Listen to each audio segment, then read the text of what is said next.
Hola a todos, buen día, ¿cómo están?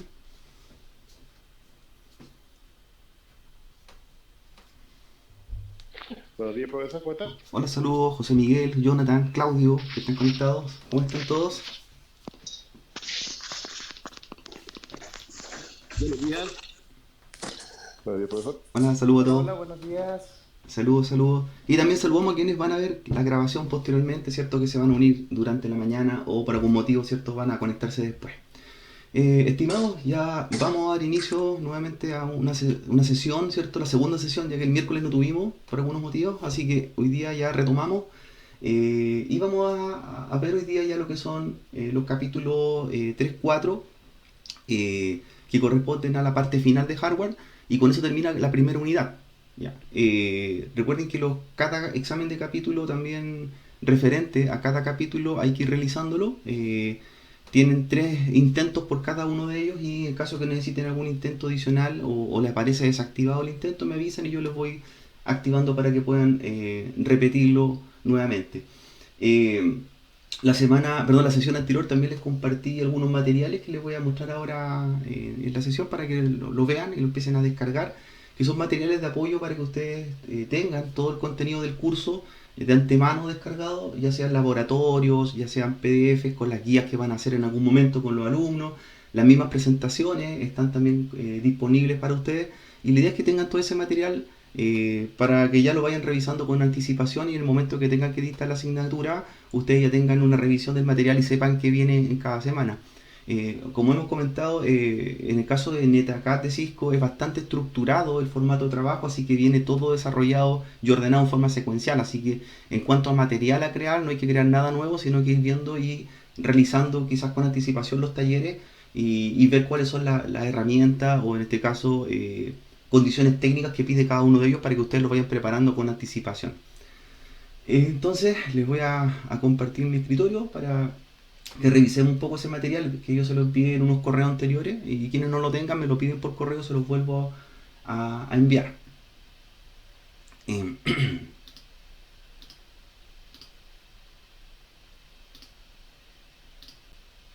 ya.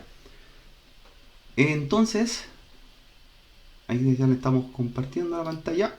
Yo les compartí, envié unos correos, un link que decía material ITV7, ¿ya? Creo que fue el martes o el mismo lunes. Ese material que yo les envié es todo el material que se ocupa en el curso IT Essential, ¿ya? Es todo. Vienen, por ejemplo, los laboratorios eh, propuestos, vienen los archivos de Packet Tracer propuestos, vienen las presentaciones del curso, las PPTs también vienen listas, vienen las guías para realizar la actividad de Packet Tracer, viene el curso descargable en formato PDF, dice que está ahí. Tenemos un archivo que ya se lo había enviado cuando enrolamos el curso, que era los objetivos, que es el Release Node y el Scope and Sequence. Y también se van a encontrar con carpetas o también ciertos archivos que dice Student Lab o Student Packet Tracer. En el material que yo les compartí vienen materiales de los dos perfiles. Por ejemplo, viene material que dice Instructor Lab, pero también se van a encontrar, por ejemplo, con el material que dice Student Lab. ¿Qué diferencia tiene, por ejemplo, el material que viene en la carpeta Instructor Lab con Student Lab? Es que las carpetas que dicen Student Lab son las guías que ustedes le van a compartir a los alumnos, que se las van a enviar por correo o se las van a imprimir en el momento de la clase, ¿ya? En cambio, los Instructor Lab son los laboratorios ya con las soluciones. Eso significa que, por ejemplo, si en un laboratorio era de cálculo IP, pensando, ¿cierto?, en la capítulo siguiente, la guía de instructor viene ya con los ejercicios resueltos. ¿Ya? En cambio, la de student viene con el ejercicio, el encabezado, pero sin resolver. Entonces, para ustedes les va a servir bastante como una forma de poder ir viendo rúbrica para ver cómo o qué es lo que tiene que hacer el alumno o qué es lo que quiere alcanzar con el laboratorio. ¿Ya? Los pasos, las soluciones vienen en los materiales que se llaman Instructor Lab, y lo que comparten al alumno es el Student Lab. ¿Ya? Lo mismo que en el ejercicio de Packet Tracer. Los Student Packet Tracer son los archivos que ustedes le van a compartir al alumno, y los Instructor Packet Tracer son los archivos ya terminados que ustedes van a tener para ir, ¿cierto?, comparando el problema solucionado con el problema inicial. ¿Ya? Así que ahí les compartí toda esa carpeta.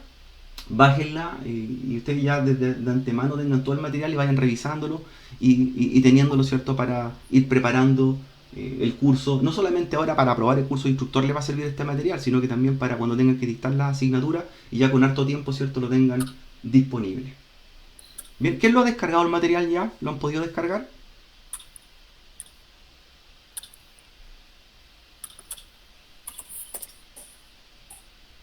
¿Han podido descargar el material de instructor, el material de ITV7? Ah, ya, perfecto. Cristian me dice que lo vio. Ya. De hecho, la idea es que lo bajen y lo vayan revisando con harto tiempo. Si bien el semestre, ¿cierto? Ya van a comenzar en marzo, a mediados de marzo con las clases, igual revísenlo con anticipación, ¿ya? De esa forma también van comparando, por ejemplo, qué herramientas o qué insumos tienen en el laboratorio versus con lo que aparecen en los talleres. Entonces sí pueden ir preparando lo que les falta, ¿ya? Así que ahí tienen todo para poder revisarlo y también para poder ver en este curso. Bien, aparte de este material, bueno, los laboratorios o los videos los hemos ido compartiendo también. La sesión anterior enviamos el video de la primera clase. Hoy día también estamos grabando igual que en sesiones anteriores. Así que para quienes no pueden estar presentes o por algún motivo no pueden estar, ¿cierto? En esta sesión de la mañana, pueden revisar el video para ir apoyándose. Bien, ¿qué otro tema quería recordarles? En cuanto a los avances, aquí estoy entrando al curso, igual que ustedes, ¿cierto? Y vamos en la semana 2, ¿ya? Semana 2 se considera porque la semana anterior fueron enrolados, entonces, si bien esta es la primera semana de trabajo, es la segunda semana que ya lleva el curso en ejecución. Varios de ustedes he visto que han hecho ya los exámenes de capítulo, le dio bastante bien, así que los felicito que han ido avanzando. Recuerden que todos los exámenes de capítulo tienen una ponderación y que es parte de la nota final del curso, así que hay que hacerlo, ¿ya? Eh, Ir leyendo, ¿cierto?, el material de cada capítulo y rendir el examen de cada capítulo correspondiente, ¿ya? Así que quienes lo han ido haciendo, felicitaciones. Quienes me han enviado correos porque en algún motivo dieron un intento y querían volver a repetirlo, o no le aparecía activo por el instructor, me avisan, me dicen qué capítulo, qué examen de capítulo hay que activar y yo se los vuelvo a habilitar para que los puedan rendir, ¿ya? Entonces, nosotros hoy día vamos a revisar, como yo les decía, capítulos 3 y 4, y con eso ya terminamos el primer bloque del curso, ¿ya? Que son los primeros 4 capítulos que corresponden a hardware, ¿ya? Y si se dan cuenta, una vez que terminamos el capítulo 4, no solamente viene el examen del capítulo, sino que viene el punto de control, que también es un examen que yo se los comenté en la primera sesión, que les mide los conocimientos de los 4 capítulos anteriores, y también hay que hacerlo. Por lo tanto, aquí hay que hacer el examen de capítulo más el examen de punto de control, ¿ya? Que también es un cuestionario con preguntas de los 4 capítulos resumen. Y también hoy día damos inicio para comenzar el siguiente bloque, que vienen siendo los capítulos 5 y 6, que ya son los capítulos de redes, ¿ya?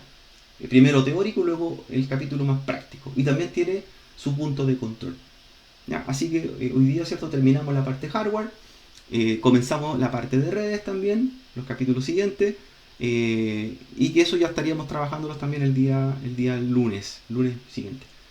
Cristian me pregunta, los cuestionarios no son obligatorios, ¿ya? También lo mencionamos el día lunes. Lo que son obligatorios son los exámenes de capítulo. Los cuestionarios, ustedes los pueden hacer las veces que quieran, ¿ya? Pero no les sube ni puntaje en el curso y son a modo formativo, son de práctica. Ahora, si usted no lo hace, no son obligatorios, no le afectan nada. Pero quienes han hecho los cuestionarios se dan cuenta que a veces los exámenes de capítulo hay preguntas que se repiten, ¿ya? Por ejemplo, les sirve de preparación. Usted hace, por ejemplo, el cuestionario capítulo 3 y puede ver que hay preguntas que le aparecen aquí en el examen de capítulo, ¿no? Así que le sirve de ayuda o de apoyo. Pero puede hacerse en forma ilimitada y no tienen una nota, ¿ya? No son evaluados en este curso, ¿ya? El examen de capítulo sí. Ahora, este tipo de evaluaciones que estamos haciendo nosotros es lo mismo que ustedes le van a hacer a los alumnos. También los alumnos van a tener que leer los capítulos y también hacer los exámenes de capítulo, ¿ya? En el caso de los cuestionarios también para ellos son formativos, lo mismo que para ustedes. De hecho, la temática que estamos viendo nosotros es lo mismo que van a dictar ustedes con sus alumnos, los mismos capítulos, los mismos exámenes. La diferencia, ¿cierto?, es que para el instructor tiene una ponderación diferente, que es el 80% de aprobación, versus el alumno que se le exige un 60%, ya que es menor la ponderación. Bien, entonces estamos ya listos para iniciar los resúmenes de los capítulos 4 y 5, 3 y 4, perdón, para que demos finalización a los capítulos de hardware y pasemos a lo que es los capítulos de redes. Recuerden que todo el material ya está abierto, así que quienes quieran ir avanzando, genial, pueden ir avanzando en los capítulos siguientes y los exámenes también siguientes, pueden hacerlos todos si quieren de una vez, ya no hay ningún problema. ¿Ya? No esperen, por ejemplo, llegar a la sesión y hacer el capítulo, la idea es ir adelantando. Así que ustedes manejen sus tiempos, por eso, ¿cierto? El curso lo hicimos con días no correlativos, no hicimos semanas seguidas, sino que hicimos ciertos días saltados para que ustedes tengan los tiempos para ir avanzando. De esa forma nos reunimos para hacer los resúmenes de cada capítulo y ustedes le clarifiquen algunos temas que van a ver ustedes con su estudiante, ¿ya? Así que quienes quieran ir avanzando, háganlo y ojalá terminen antes posible todos los exámenes. La idea es para que les quede más tiempo para ir revisando el material y también preparándonos para que son las evaluaciones finales, que va a ser el examen final más el práctico, que es la microclase. Ya que viene, ¿cierto?, la semana subsiguiente. Todavía tenemos tiempo, estamos recién en la primera semana.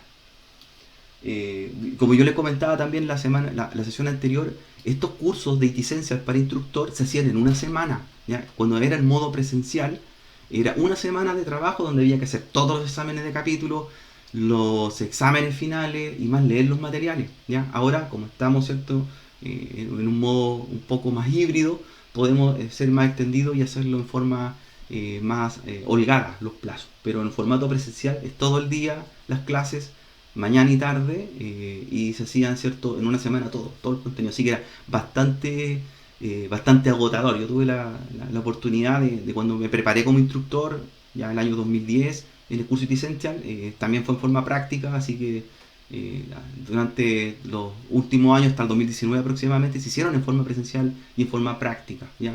De ahí en adelante se están haciendo en forma online como lo hacemos ahora y se espera que ya en un tiempo más se puedan retomar estos cursos en forma presencial. ¿Ya? Bien, vamos entonces a comenzar ya. Recuerden que estamos grabando la sesión y damos inicio a lo que es el capítulo número 3, que corresponde a hardware, pero también hardware avanzado o equipos, ¿cierto?, que tienen condiciones diferentes a los que ven cotidianamente.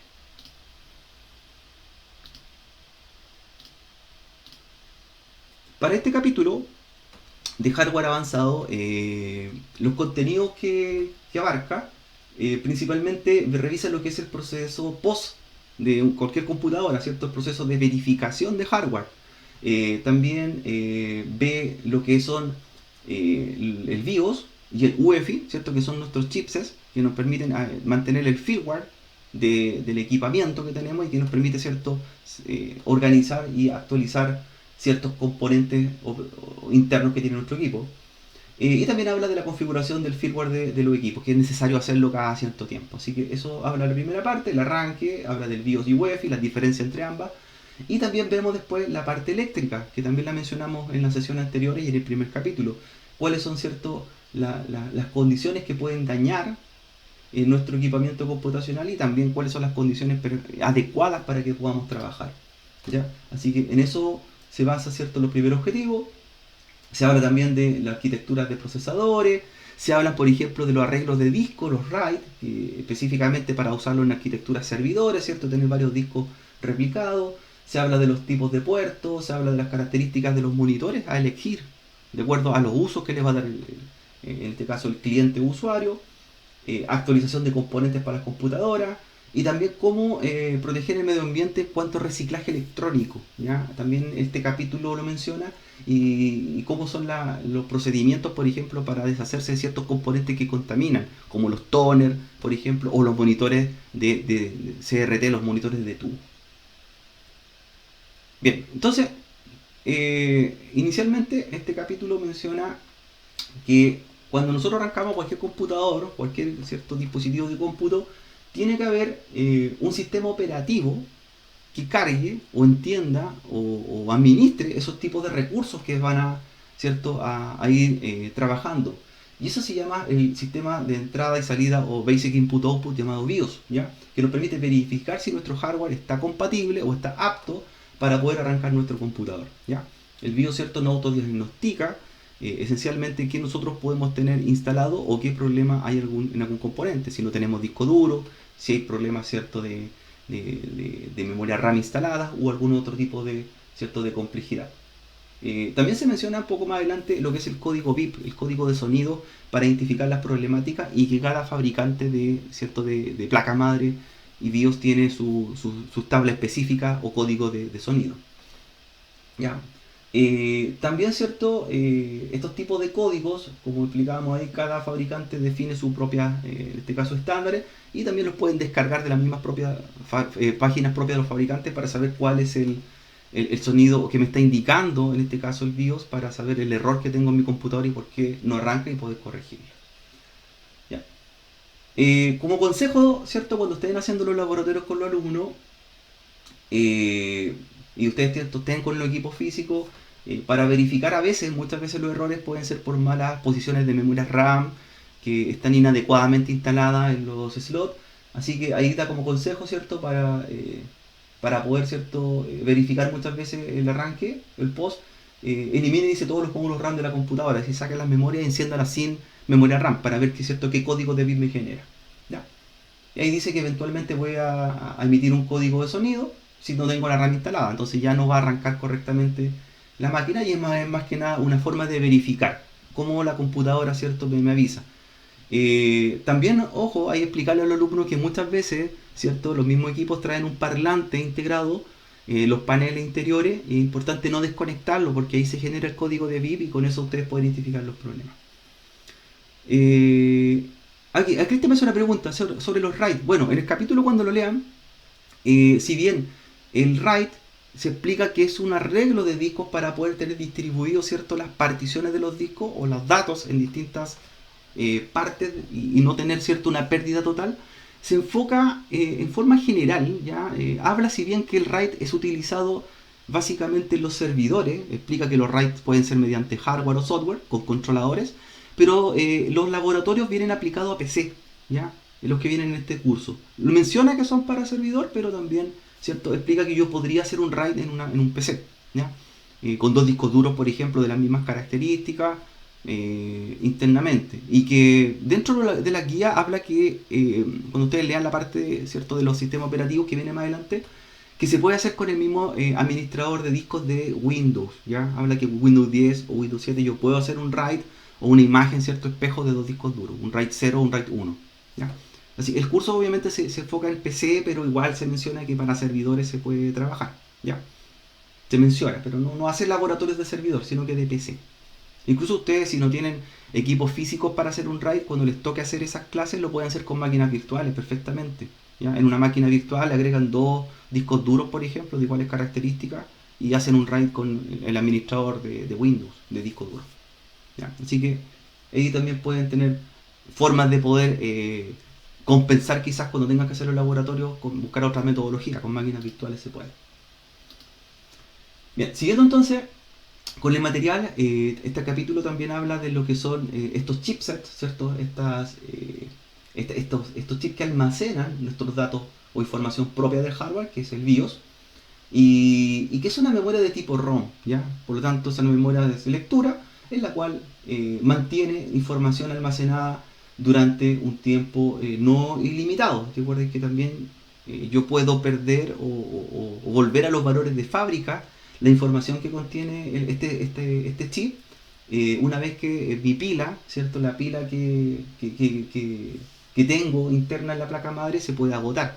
Así que también es un indicio. Si veo que enciendo mi computador y vuelve siempre a los valores de fábrica de la placa madre, me cambia la hora, por ejemplo, o no me reconoce principalmente un dispositivo que compré, es probablemente que la pila esté ya agotada. 5 años aproximadamente es la duración de una pila que energiza un BIOS, y hay que cambiarla, ¿cierto?, lo más pronto posible, ¿ya? Así que también ahí ustedes explican a los alumnos que podría ser un problema de agotamiento de pila, ¿ya?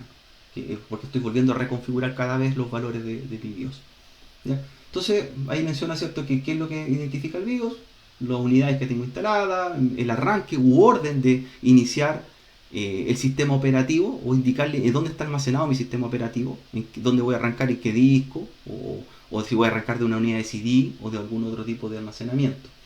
Ya, como tengo configurada mi ranura de expansión, qué puertos SATA tengo, etcétera, ¿ya?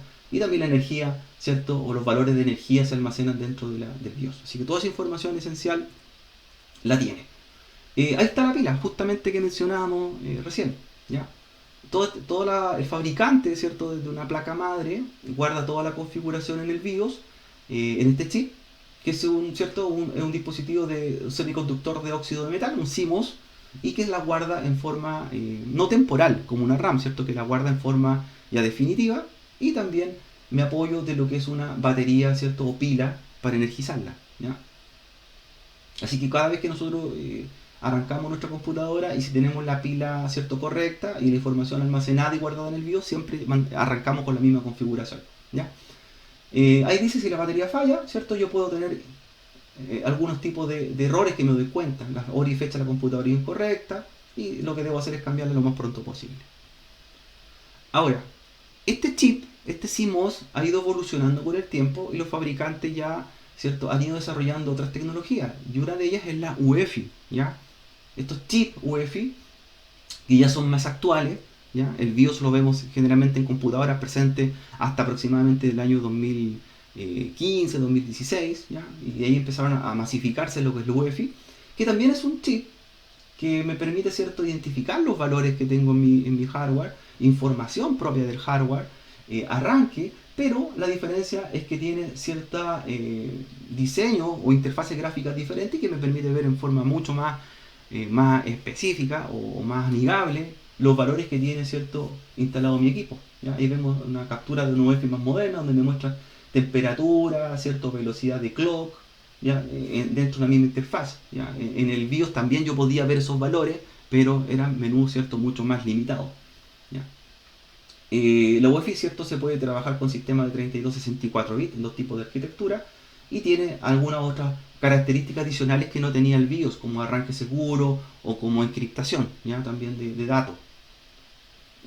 Así que todos esos ciertos elementos fueron la diferenciación entre el UEFI. Hoy día vemos todas las computadoras modernas traen UEFI y muchos fabricantes también dentro de las características que tiene el UEFI no permiten instalar sistemas operativos que no vengan predeterminados por el fabricante del equipo. Entonces también es una cierto una diferencia, ¿ya? De hecho, por eso vemos muchos equipos de fábricas que vienen con un sistema operativo predeterminado y dado la UEFI, ¿cierto?, se puede hacer un cambio, se puede hacer ciertas modificaciones para instalarle otro sistema operativo, ¿ya? Hoy día los fabricantes entregan todo un paquete listo donde viene el equipo más el sistema operativo y la UEFI, ¿cierto?, me limita. Ahí Cristian dice, ¿es propenso a infectarse? Sí, sí. Un BIOS, ¿cierto?, es un firmware. Adentro tiene un sistema operativo. Y como todo sistema operativo está hecho bajo un código fuente. Por lo tanto, sí podría tener fallas lógicas, ¿ya? Por eso se recomienda actualizar los parches de seguridad en las BIOS y en las UEFI cada vez que los fabricantes las van lanzando al mercado. ¿Ya? Es importante actualizar un UEFI, no solamente para que me reconozca nuevos componentes o actualizaciones de hardware, sino también para mejoras de seguridad, ¿ya? También se considera. Todo sistema operativo es vulnerable, por lo tanto, una UEFI o un BIOS también podría tener ciertas fallas de funcionamiento mediante algún tipo de característica o algún tipo de ataque, ¿sí? Bueno, y luego vienen las prácticas de laboratorio. Ahí, ¿cierto? Una vez que explican todo este contenido, ahí ustedes con los alumnos arrancan un equipo, ¿cierto? Ingresan a la UEFI o BIOS según lo que tengan disponible. Ojalá que tengan los dos tipos de equipo cuando tengan que hacer la demostración y ver las características de cada uno, ¿ya? Cuando tengan que hacerlo en sus laboratorios. Y explorar las configuraciones y también guardar configuraciones y jugar un poco con esos valores para que los alumnos vean las diferencias, ¿cierto? Y cómo funciona. ¿Ya? Ahí también podrían hacer el ejercicio, por ejemplo, de sacar la pila y ver que vuelve a los valores de fábrica luego de unos minutos, ¿cierto?, en la cual no está energizada. La seguridad en el BIOS y UEFI tiene, bueno, aquí mencionamos lo que estábamos compartiendo recién. Traen ciertas características de seguridad. Si bien el BIOS permite poner contraseñas de acceso y eso me permite, ¿cierto?, iniciar un equipo y para poder arrancar hacia el sistema operativo hay ingresar una contraseña previamente, así que también es una barrera de seguridad por parte del equipo, ¿ya? A no ser que le saque la batería, ¿cierto?, y lo tenga sin batería un tiempo limitado, esa contraseña se va a perder, ¿ya? Así que eso se fue mejorando con el UEFI, que le agregaron características no solamente la contraseña de acceso, sino que otras características, ya que fueron diferentes. Que por ejemplo, tenemos lo que es la encriptación de unidades, lo que explicábamos también, que podemos hacer encriptación de los discos duros en caso de robo, es decir, para poder hacer una modificación del disco duro pide algún tipo de clave. ¿Ya? Las características de bloqueo como el low jack, que nos permite, ¿cierto?, hacer lo que ubicación, que el propietario ubique, bloquee y vacíe el dispositivo. ¿Ya? Los dispositivos móviles también traen ese tipo de tecnología, que en el caso de robo, ¿cierto?, yo pueda remotamente hacer un borrado de los datos propios del equipo, y también ver la ubicación. ¿Ya? En el caso de los dispositivos móviles, iCloud, en el caso de Android también lo hace para algunos dispositivos de fabricantes como Samsung y otras plataformas, ¿cierto?, que ustedes también las pueden encontrar que pueden hacer, ¿cierto?, esta tecnología de bloqueo y seguridad de forma remota. También tiene el chip, el TPM, que permite, ¿cierto?, asegurar, como dice ahí, el hardware almacenado con claves de encriptación, ¿no?, o certificados digitales, que es información, ¿cierto?, también que permite hacer un tercer nivel de seguridad en los datos que tenemos en nuestro equipo.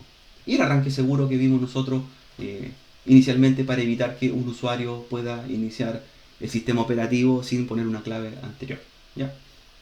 Y así que tenemos los niveles de acceso que tiene cada uno de ellos y las características. Ahí pregunta Cristian, dice, ¿los UEFI traen la licencia de sistemas operativos como Windows? Claro, hoy son un toque que indica cómo debe comportarse el OS. Mira, hay muchos fabricantes, hay un tema más que nada de fabricantes, traen una licencia o un token de seguridad que el sistema operativo ofrece, que es un certificado digital. Entonces por eso me indica que el sistema operativo que yo traigo de fábrica, ya sea un sistema starter o un sistema home, está asociado también al tipo de BIOS que traigo, o sea, al UEFI, perdón, que traigo. Entonces eso me dice que yo no le puedo cambiar a otra versión o hacer un downgrade o pasar a una versión anterior.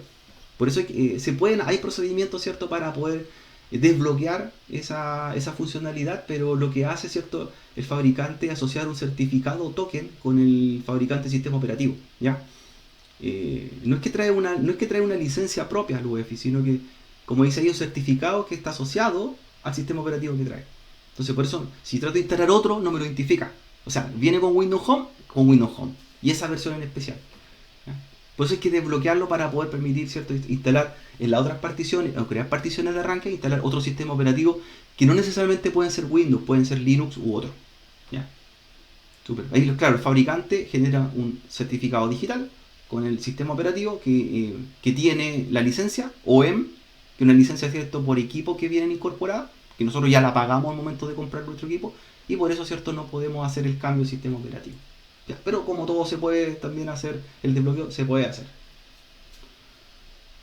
Y bueno, hay que mantener los BIOS seguros y la UEFI segura. Por lo tanto, los fabricantes generan versiones actualizadas. Por lo tanto, hay que bajar esos parches, no solamente para tener compatibilidad con otros componentes nuevos que van apareciendo, sino también para hacer mejor en el rendimiento, en la estabilidad del funcionamiento y en la seguridad de este chip. ¿Ya? Así que se puede hacer, hay que ir actualizándolo cada cierto tiempo bajo diversos procedimientos. Se puede actualizar, ¿cierto?, con el equipo conectado a la red, se puede hacer con una actualización offline, en el cual se baja de la página del fabricante la actualización de firmware, se pone en un dispositivo externo como un pendrive y ahí, ¿cierto?, se arranca y carga la configuración correcta. ¿Ya? Las chips modernos, ¿cierto?, son de tipo programables y borrables, por eso ya no son solamente ROM, sino que son EEPROM, Erase, ¿cierto?, de borrado, y Programming Random Only Memory, por lo tanto se pueden borrar, reconfigurar, ¿cierto?, o se pueden, ¿cierto?, vaciar, dejarlas vacías como empty. ¿Ya? Empty, erase, de vacío, ¿cierto?, borrado, programable y solo lectura. Así que es importante descargar los BIOS de la página del fabricante, no de otra fuente, y seguir los procedimientos recomendados que ellos mismos indican. De ahí viene justamente un laboratorio para que hagan ustedes con su alumno, ¿ya? Que vienen también en las carpetas que yo les compartí y que son correspondientes al capítulo, y ustedes, ¿cierto?, hacen las actualizaciones de BIOS y UEFI según lo que tengan. La página del fabricante les va a indicar los procedimientos y lo hacen con los alumnos. ¿Ya?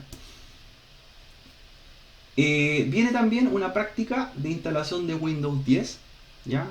Windows 10, que es el sistema operativo base Windows para trabajar en el curso. Si bien se menciona Windows 7 y viene en una guía, Windows 10 es el base, que yo les voy a compartir unos avisos también para que tengan. Y ahí muestran que cómo hago el arranque para que se instale el sistema operativo. Elegir, seleccionar de dónde va a estar el sistema operativo almacenado, si va a ser una fuente externa como un USB, o si voy a iniciar mi arranque, ¿cierto?, desde una unidad CD, etcétera. ¿Ya? Y ahí viene un laboratorio también para hacer el proceso de instalación y elegir el arranque según la configuración que yo haga en el BIOS UOF. Otro punto importante, recordar que cada fabricante tiene una secuencia de teclas distintas para ingresar a los UEFI o BIOS, ¿ya? No siempre son las mismas, puede ser la tecla, ¿cierto?, F11, puede ser la tecla F1, ¿ya? Escape en algunos casos, así que también ahí darle como tips a los alumnos que para que sepan cómo entrar al BIOS UEFI, tienen que también tener claro qué equipo tienen al frente, ¿ya? Porque no todas las combinaciones de teclas son las mismas para los distintos fabricantes. Y bueno, ahí después lo que hace, ¿cierto?, este laboratorio, luego que instalan Windows en el sistema, en el equipo de práctica, ahí le dice instalar un software de tercero y ahí le instalan Packet Tracer a esa máquina en Windows para que ustedes vean al alumno y le enseñen, ¿ya? Esta instalación puede ser, ¿cierto?, en un equipo físico o puede ser también en una máquina virtual, ¿ya? Idealmente háganlo en un equipo físico, este laboratorio. El punto 3.2 que mencionamos nosotros habla ya de lo que son las unidades de electricidad, ¿ya? Si bien en las carreras tienen algunas nociones de electricidad, las carreras de informática o técnico en redes o la que ustedes vayan a dictar el próximo semestre, es importante que en el curso IT Essential también les recalquen las normas o las unidades básicas de electricidad, ¿ya? Para que todo técnico tiene que conocerla. Claro, no se profundiza mucho más allá, pero por lo menos conocer cuál es la diferencia de cada una, ¿ya? Y ahí se menciona lo que es el voltaje, ¿cierto?, con su sigla la V, y que nos indica, ¿cierto?, que es la medida para poder mover una carga eléctrica dentro de un conductor, ¿ya? Como muevo los electrones a través, ¿cierto?, de un medio. También aparece la corriente, ¿ya?, que se mide en amperes y que nos permite a nosotros indicar cuánta es la cantidad de electrones pasan por un circuito, ¿ya? De esa forma también puedo saber cuánta es la capacidad que va a soportar un cable eléctrico o un conductor. Entonces tenemos el voltaje, ¿cierto?, que es la medida para mover los electrones, la corriente, que es la cantidad de electrones que pasan en un tiempo limitado por un medio, por un cable. Tenemos la resistencia, ¿cierto?, que se mide en ohms y que para nosotros nos permite definir cuál es el flujo de corriente que pasa por un circuito, ¿ya? Entonces ahí vamos teniendo las medidas. Y la energía, que se mide en watts, ¿ya?, que es el consumo total de todos los elementos sumados y que es lo que yo paso por un circuito, o la cantidad de electrones que pasa por un circuito multiplicado por segundo, ¿ya? Entonces tenemos las medidas que aparecen en el curso: voltaje, amperaje, resistencia y también la potencia o watt.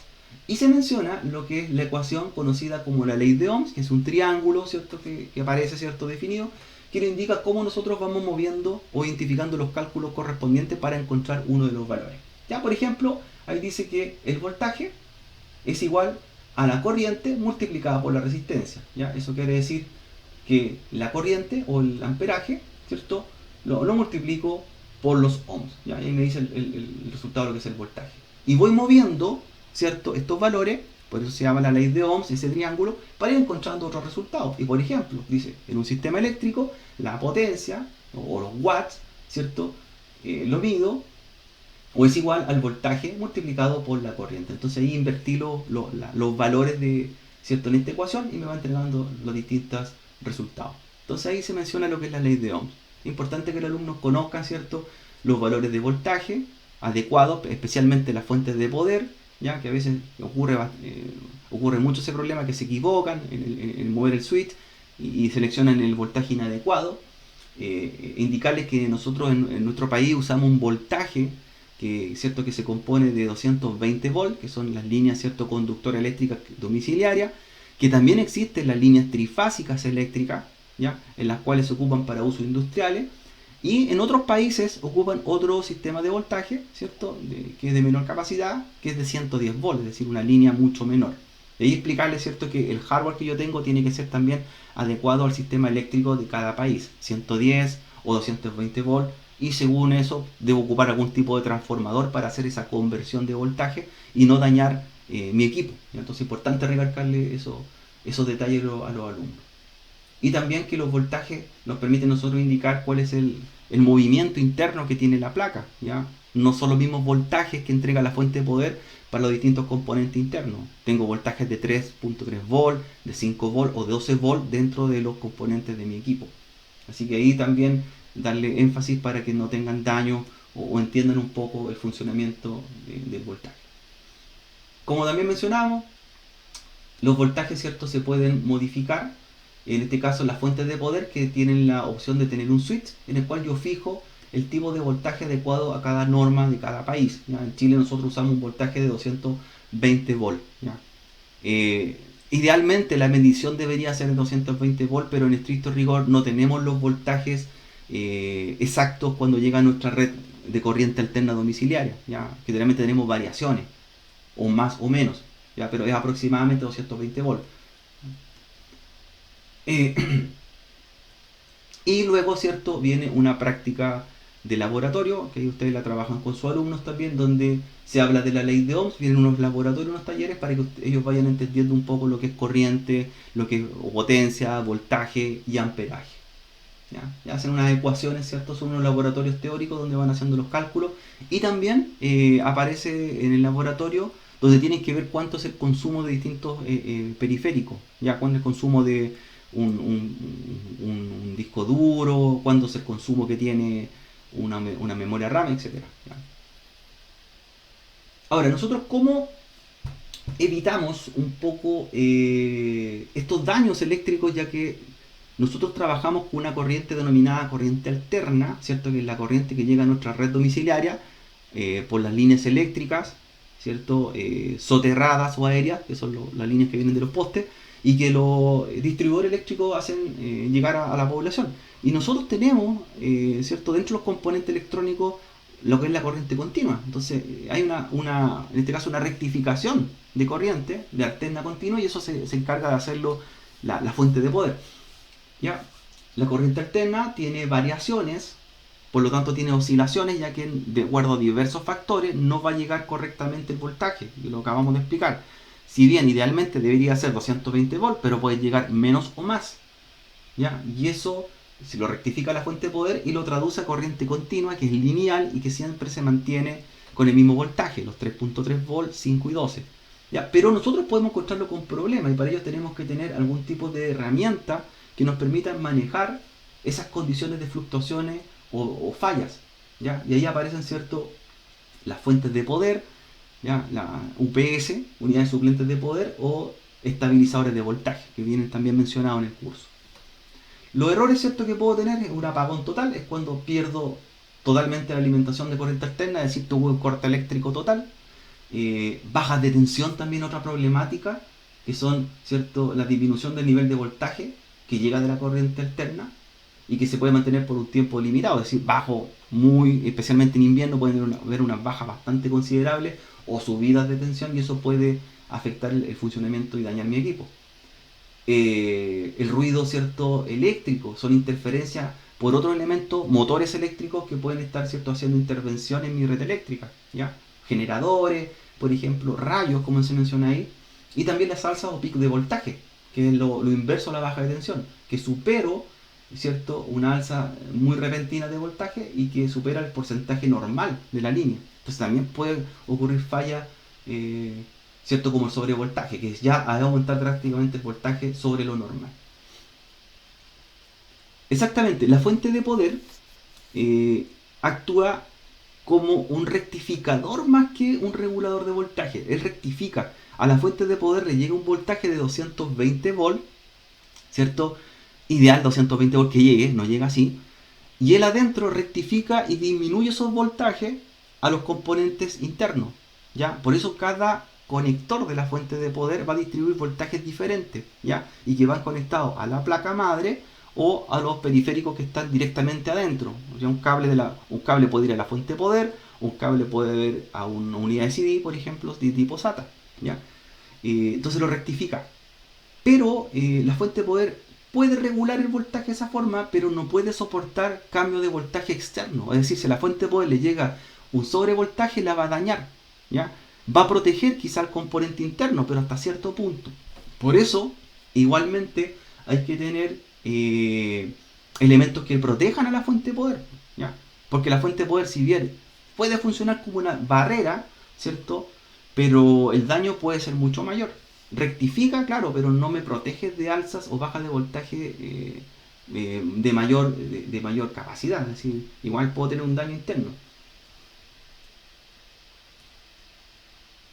Ahí están los dispositivos de alimentación y protección que mencionamos y que en el curso también los trabaja harto. Así que idealmente ustedes también tenerlo a mano cuando puedan hacer las clases. Tener, por estándar deberían tener, ¿cierto?, en sus laboratorios UPS o en este caso protectores de voltaje.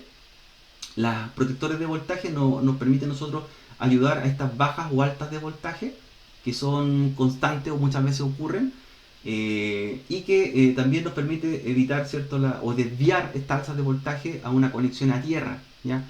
Estos supresores de voltaje, hay bastante en el mercado, son estas zapatillas que vemos por ejemplo por acá y que nos permiten proteger eléctricamente, pero no tienen una reserva de eléctrica, por lo tanto nos protegen del voltaje en alza o baja, pero no nos protege o no nos ayuda si se corta o se hace un apagón total, ¿ya?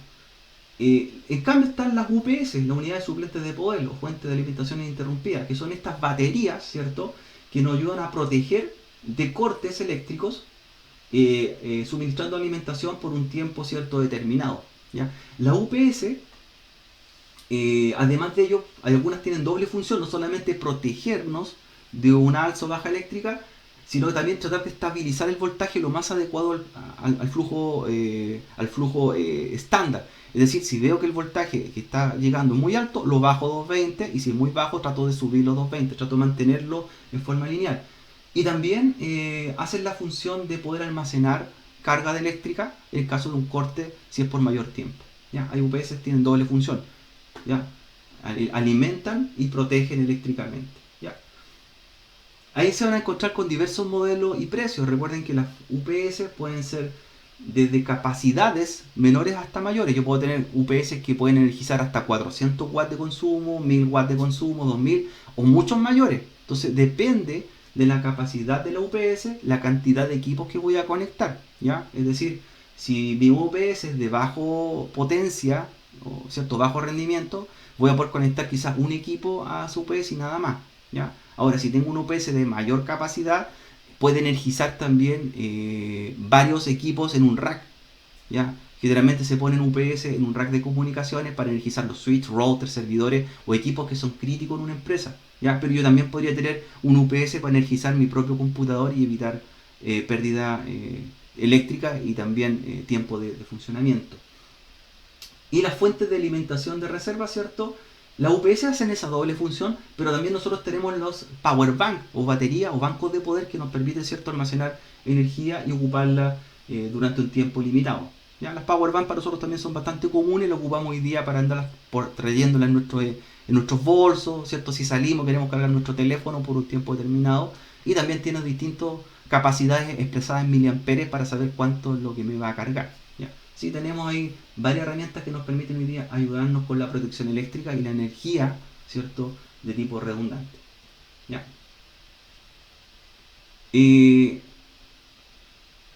Sí, ahí Cristian me dice, los UPS hablan de autonomía. Exactamente, la autonomía se refiere al tiempo que va a poder energizar equipos. Por eso la autonomía se puede medir en watts y horas. Yo puedo tener una UPS, perdón, que me va a durar una hora y va a energizar un equipo una hora. Y si yo a esa UPS le conecto más dispositivos, ya la autonomía no va a ser una hora, me va a bajar a 30 minutos o 20 minutos o incluso menos. Entonces la autonomía tiene que ver con el tiempo que va a energizar y con el consumo que puede entregar, ¿ya? Por eso las UPS vienen, ¿cierto?, definidas con cuántos watts pueden entregar.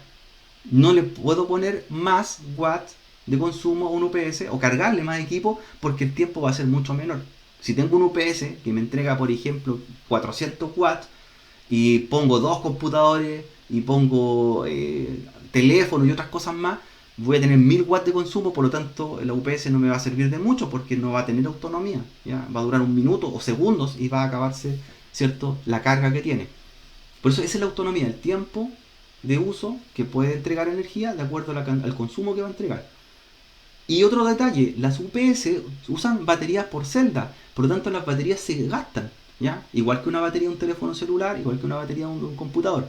Es decir, hay que hacerle un mantenimiento cada cierto tiempo. Yo no puedo tener una UPS con las baterías que vienen de fábrica y nunca las cambio.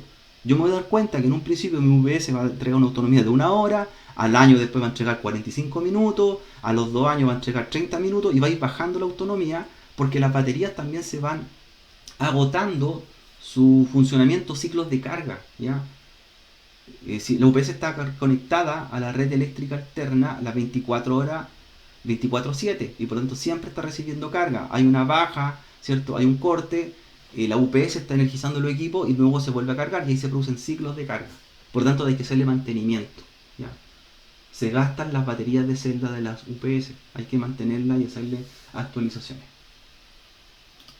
Ya, y ahí obviamente pasamos a sistemas mucho mayores y después de la UPS pasamos a los generadores eléctricos que ya nos permiten, ¿cierto?, mantener una autonomía mucho mayor de energía, y eso lo vemos ya para áreas industriales, ya que son motores de combustión interna, ¿cierto?, o generadores de combustión interna que energizan ya a capacidades mucho mayores. Yo puedo energizar un edificio completo, una casa completo con un generador, ¿ya? Pero no es lo mismo que un UPS, ¿ya? El punto 3.3 ya habla de lo que son las arquitecturas de procesadores. Esta arquitectura de procesadores tenemos nosotros esencialmente dos formas como trabajan los procesadores, independientemente de los fabricantes o su enfoque. Está la arquitectura RISC y SIX. ¿Y en qué se diferencian este tipo de arquitectura? Tiene que ver cómo manejan las instrucciones, ¿ya? Los procesadores que trabajan o se definen como la arquitectura RISC son los procesadores que están pensados para instrucciones pequeñas y que sean varias al mismo tiempo. Por ejemplo, un procesador de PC, de un computador o de un teléfono móvil, son arquitecturas que son pensadas con instrucciones RISC. Son varias tareas, ¿cierto?, pero no de mucha capacidad cada una. Y por eso, ¿cierto?, yo puedo hacer varias acciones en mi computador, tener una planilla de cálculo abierta, ¿cierto?, tener también un navegador, varias aplicaciones, ya que la arquitectura RISC permite tener varias instrucciones al mismo tiempo, pero no de gran consumo o de potencia de cómputo. En cambio, la arquitectura SIX, ya computadoras de instrucciones complejas, son la arquitectura de los procesadores o que los fabricantes utilizan, pensado por ejemplo los servidores o equipos de alto cómputo. Ya la arquitectura SIX no realiza muchas tareas, sino que se enfoca en tareas grandes de cómputo donde utiliza todo su rendimiento en esa tarea. En un servidor, por ejemplo, yo no lo voy a estar ocupando para navegar o para, ¿cierto?, ver películas o abrir una planilla de cálculo. El servidor está haciendo una acción, un rol, por ejemplo, un servidor web o un servidor de base de datos. Entonces, toda esa tarea o toda, ¿cierto?, esa funcionalidad utiliza el máximo de rendimiento de capacidad de uso en esa tarea. Y esa es la arquitectura SIX. Por eso los procesadores, por ejemplo, Intel fabrica una línea que es Xeon, que es la línea de servidores, y también fabrica la línea iCore, que es la línea de PCs. Entonces ahí se diferencian, unos son RISC y el otro son SIX, ¿ya? La arquitectura, ¿cierto?, nos cambian un poco el funcionamiento. Equipos de alto cómputo, SIX. Equipos, ¿cierto?, más de área de uso personal, RISC. ¿Qué más tenemos que ver? ¿Cómo mido yo el funcionamiento de un procesador? Usan, ¿cierto?, el concepto de hyperthreading, ¿cierto?, o hiperhilos, que poder hacer varios procesos simultáneamente para entender como que fuesen dos o más procesadores que están trabajando, ¿ya? Eso se consideró en la arquitectura RISC que mencionamos recién, ¿ya? Permite hacer eso, y por lo tanto hablamos de núcleos, ¿ya? Por eso cuando tenemos un procesador físico hablamos que tiene varios núcleos, ¿ya?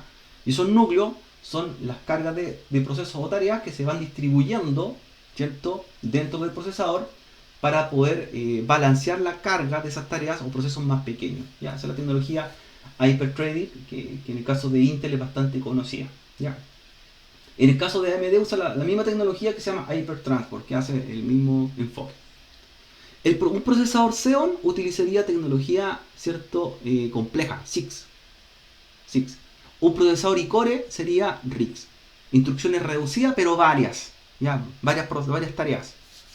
Y sería como un poco la característica. Un procesador Xeon, instrucciones complejas.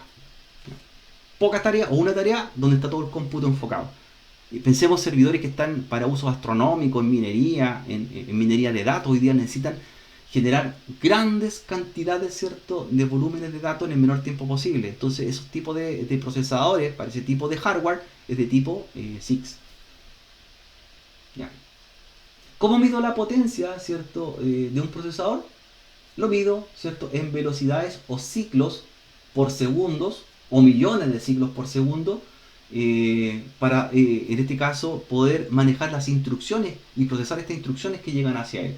Y estas cifras se pueden medir tanto en hercios, en megahercios o gigahercios, como han ido evolucionando a través del tiempo, ¿ya?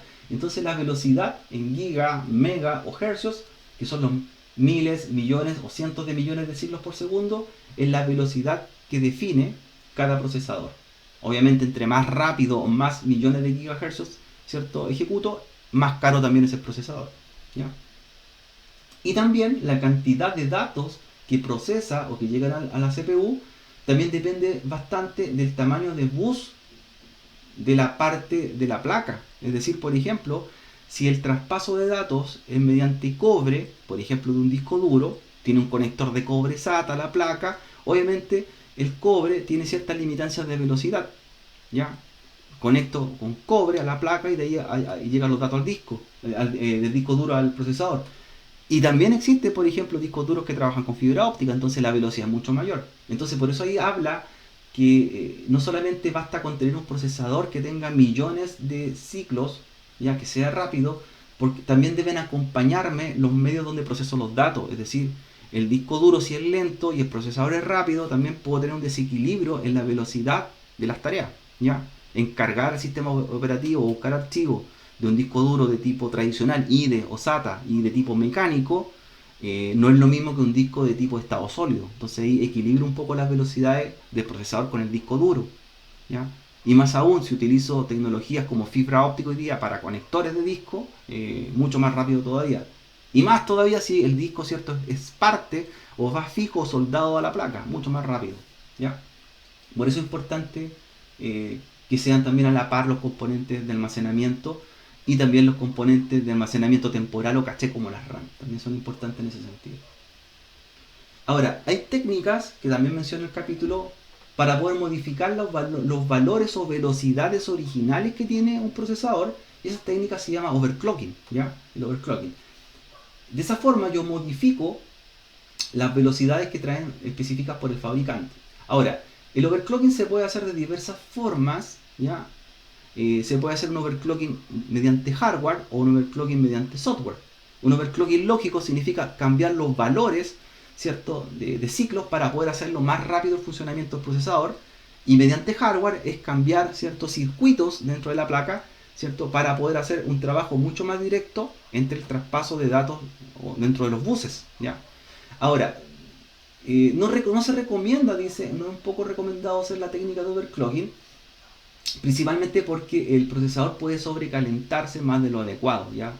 Como estamos haciendo trabajar más al procesador, obviamente, y hacer más velocidad de tarea, también genera calor, igual que un motor de un auto. Si un motor de un auto yo le doy más revoluciones de lo que genera un cambio, una marcha, voy a sobrecalentarlo. Aquí ocurre lo mismo, ¿ya? Así que un overclocking, si se hace correctamente, no debería tener tanto problema, o aplicarle sistemas de enfriamiento para poder bajar un poco la temperatura y mejorar la estabilidad del procesador, ¿ya? Por eso vemos que se produce más o menos calor según la velocidad de ciclos que está generando, y si yo le uso un overclocking, que hace una modificación, puedo generar más calor en el procesador. Y la virtualización de CPU se menciona como una opción que tienen los procesadores, tanto Intel, AMD u otros, que permiten ver que un procesador actúa como varios procesadores simultáneamente, ¿ya? Los procesadores multinúcleo, ¿ya? Un procesador multinúcleo, también lo mencionamos, que es un procesador físico que actúa con varios núcleos para distribuir las cargas de tareas, especialmente los procesadores de tipo RIX, ¿ya?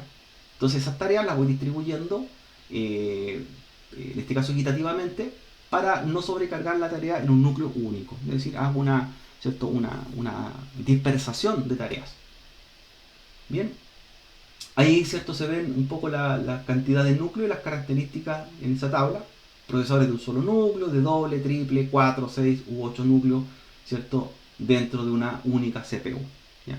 En los servidores distintos, en la arquitectura de servidores distintos, porque nosotros podríamos tener no solamente un procesador físico, sino que hay placas de servidores que pueden soportar más de un procesador físico. O sea, yo podría tener perfectamente dos procesadores físicos trabajando y adentro cada uno con 32 núcleos, por ejemplo. La arquitectura Intel puede hacer eso, y más, y mucho más. Esa diferencia, ¿cierto?, la arquitectura PC. Más núcleos y también más procesadores físicos instalados dentro de mi placa. A diferencia de un PC que soporta solo un procesador al mismo tiempo, físico, instalado. Estos procesadores multinúcleo, ¿cierto? Se enfoca en lo que es el procesamiento de gráficos también. Recuerden que hay tarjetas de video denominadas las GPU, ¿ya? En las cuales nos permiten a nosotros tener su propio procesador y evitar un poco el uso de la carga de datos que tiene un procesador instalado, ¿ya? Es decir, mi propia tarjeta trae su propio procesador, ¿ya? Por eso habla que la GPU es un chip que trae en esta tarjeta, ¿cierto? Para, en este caso, delegar un poco la carga integrada. Me disculpan un momento.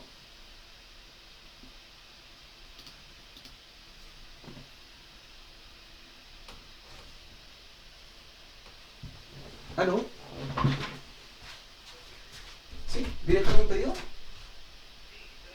Ya, gracias.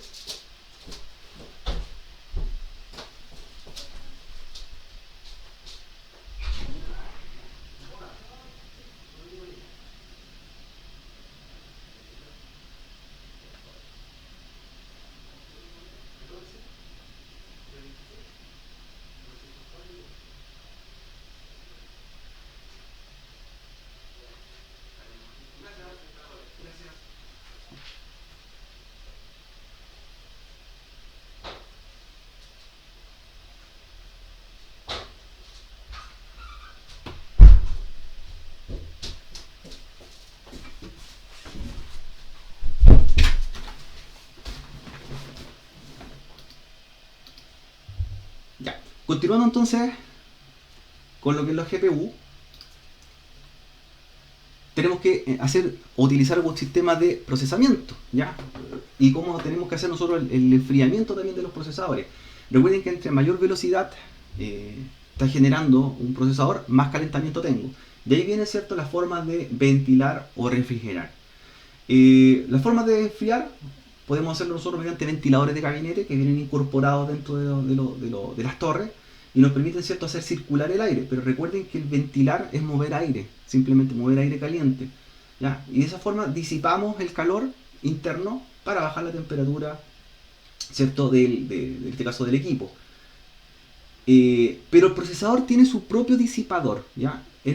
A diferencia, ¿cierto?, del otro componente del equipo, como una RAM, ¿cierto?, el disco duro, tiene un disipador que lo que hace es este elemento metálico que vemos ahí, este dispositivo con aletas de metal, que extrae el calor, ¿cierto?, para sacarlo, en teoría, del procesador y disiparlo, ¿cierto?, al aire circulante y de ahí salga al exterior por el otro ventilador. Entre el procesador y el disipador se coloca una pasta que se conoce como pasta térmica, ¿ya?, o pasta de dilación, que lo que permite, ¿cierto?, es generar, en este caso, ¿cierto?, el roce directo entre el procesador y el disipador, ¿ya? Esa pasta térmica también tiene un agotamiento. Ya ustedes también se dan cuenta cuando vengan a unos laboratorios que la pasta térmica también con el tiempo se empieza a secar y por lo tanto hay que hacer una limpieza de pasta, cambiar la pasta térmica y volver a poner el disipador sobre el procesador. Y vienen unos laboratorios propuestos más adelante, ¿ya? Así que ese es el sistema de enfriamiento que tiene propio el procesador. Hay sistemas de enfriamiento mucho más avanzados que los ventiladores, el disipador, que son sistemas refrigerados por agua, por líquido, que también se mencionan más adelante. Entonces tenemos ventilación también de procesador, es decir, se instala un ventilador en la parte superior para también poder extraer mayor o rápidamente el aire caliente hacia el exterior, ¿ya? Eso se llama refrigeración activa, es decir, porque el disipador tiene un ventilador y mueve el aire. Y la refrigeración pasiva es cuando está el disipador, ¿cierto? Y el calor sale sin empujarlo, ¿ya? Sin un ventilador portátil. Las tarjetas, ¿cierto?, de video para quienes juegan también tienen sus sistemas de refrigeración o enfriamiento, ya que también generan calor por su GPU. También tienen que tener su sistema en este caso, de extracción de aire. Ahí está el sistema de refrigeración por agua, que son conductos, ¿cierto?, que circulan adentro del gabinete y van, ¿cierto?, enfriando y absorbiendo el calor que va generando el procesador. ¿Ya? Hoy día varios data centers o varias empresas están trabajando con enfriamiento por agua.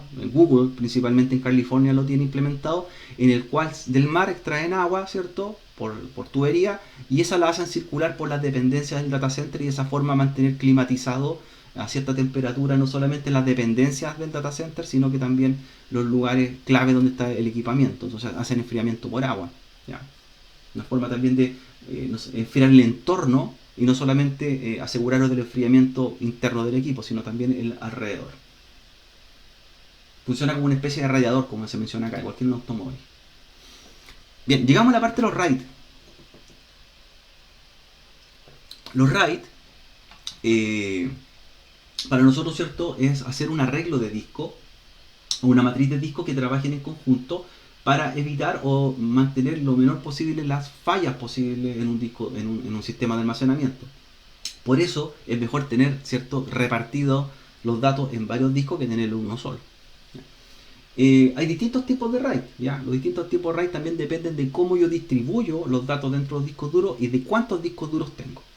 Si bien, como mencionamos al principio de la sesión, un RAID principalmente uno lo asocia a que va a ser utilizado en servidores, donde un servidor físicamente tiene varios slots para varios discos duros. Yo puedo hacer un RAID. Un RAID también lo puedo aplicar en un PC, ¿ya? Un PC también podría soportar, por ejemplo, instaladas internamente dos discos duros, y yo podría hacer un RAID espejado entre ellos, es decir, que los discos sean iguales uno al otro. Entonces los términos que aparecen dentro de los RAID están los segmentados, donde voy tomando varias unidades de disco y, ¿cierto?, y voy sacando en cada una de las unidades los datos, es decir, si se pierde una, ¿cierto?, se pierde la otra. Tengo también los RAID duplicados, donde tenemos, ¿cierto?, uno espejado con el otro, es decir, un disco duro igual al otro. Tenemos por paridad y tenemos por paridad doble, es decir, tenemos varias formas en las cuales podemos ver los tipos de RAID y las clasificaciones también que van a aparecer en la siguiente tabla, ¿ya? Entonces los niveles de RAID se identifican con un número, y me dice cuánto es la cantidad de discos o unidades que yo puedo tener, ¿ya? El RAID más básico es un RAID 0, ¿ya? Que un RAID 0 dice que debo tener por lo menos mínimo 2 unidades, ¿ya? Y tiene ciertas ventajas y desventajas, ¿ya? Está el RAID 1, está el RAID 5, el RAID 6 y el RAID 0 más 1, también conocido como RAID 10, ¿ya? Entonces hay distintos tipos de RAID o formas, ¿cierto?, de cómo combinarlas, ¿ya?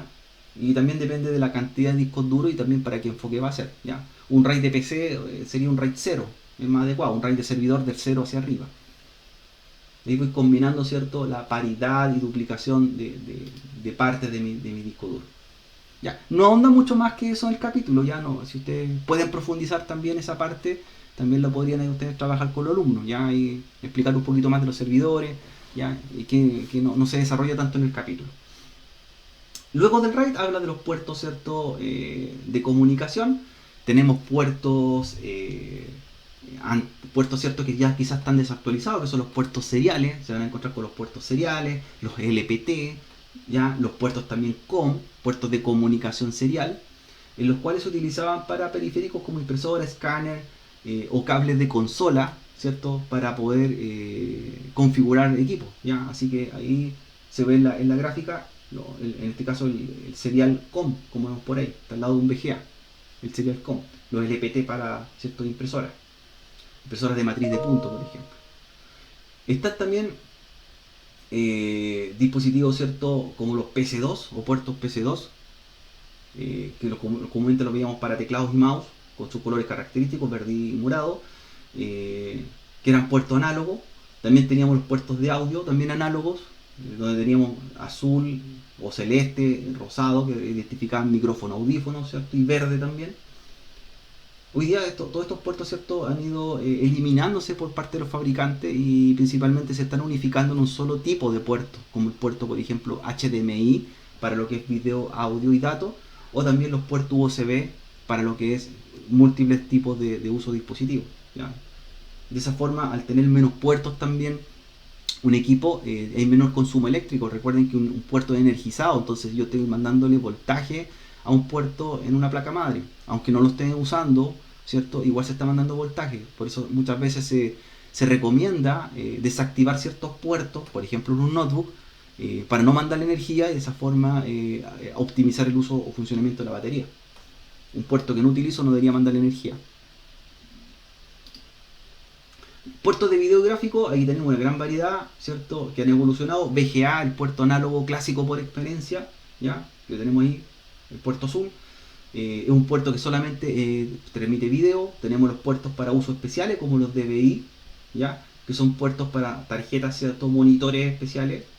Y tenemos el puerto ya clásico, hoy día, actual, que es el HDMI, ¿ya? El puerto digital que nos permite hoy día hacer el estándar en la transferencia de datos audio y video, ¿ya? HDMI. Por eso se estandarizó por diversos fabricantes y el más usado en ello. Tenemos algunos puertos como el DisplayPort o Mini DisplayPort, que es un puerto utilizado por algunos fabricantes como Apple. Justamente aquí tengo uno a mano, ¿ya? Los Mini DisplayPort, que son puertos, ¿cierto?, específicos o bastante exclusivos por los fabricantes. ¿Ya? Pero específicamente el puerto HDMI hoy día es por excelencia el puerto más usado. En el caso de los cables y conectores USB también tenemos distintos tipos de cables y conectores, distintos tipos, ¿cierto?, de acuerdo a sus funcionalidades y velocidades también. Tenemos los estándares 1.0, que fueron los primeros estándares de baja velocidad, los 2.0, 3.0 y así han ido evolucionando.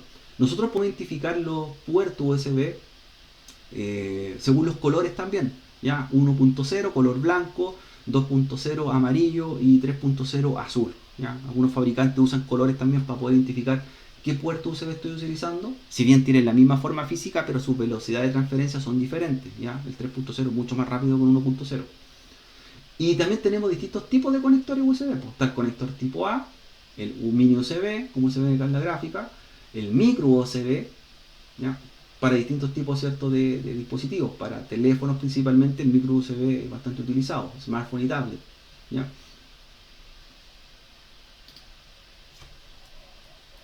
Tenemos el USB tipo B, el USB tipo C, ¿ya?, que también se está transformando en un USB bastante utilizado, ya que la forma da lo mismo donde lo pongas, en el mismo orden. Eso diferencia de los anteriores USB que tienen una forma muesca única. El tipo C se puede girar en cualquier dirección y funciona igual, ¿ya? Sus cuatro esquinas son redondeadas. El Lightning, que es el puerto que utiliza, por ejemplo, Apple, lo usa bastante para sus cargadores, para sus dispositivos, ¿ya? Hoy día está volviendo al tipo USB-C. De hecho, los nuevos equipos Apple, los MacBook Pro, por ejemplo, ya están trayendo USB tipo C, que es un puerto genérico y yo puedo ocuparlo como puerto de carga, como puerto de datos u otro, o como salida periférico. Tenemos los cables SATA, que también lo hemos mencionado anteriormente, tecnología, ¿cierto?, que puede transmitir tanto datos, o cable SATA puede transmitir también energía. Ahí tenemos datos y energía. El cable de datos es el más amplio, el de energía es el más pequeño. Y tenemos otros derivados como el ISATA o adaptadores, en el caso que tengamos que hacer un cambio de tecnología o de conector, ¿ya? O sea, no solamente podemos quedarnos con el conector definido por el fabricante, sino que podemos usar algún tipo de adaptador para poder integrarlo. En la transmisión de datos también podemos tener los cables y conectores, ¿ya? Aquí hablamos de los cables UTP y STP, que son los cables de conexión blindada y trenzado blindado. El UTP es el cable no blindado, que es un cable, ¿cierto?, plástico, en el cual tiene 8 pares de cobre adentro, definidos por colores, y no tiene una aislación mayor que eso.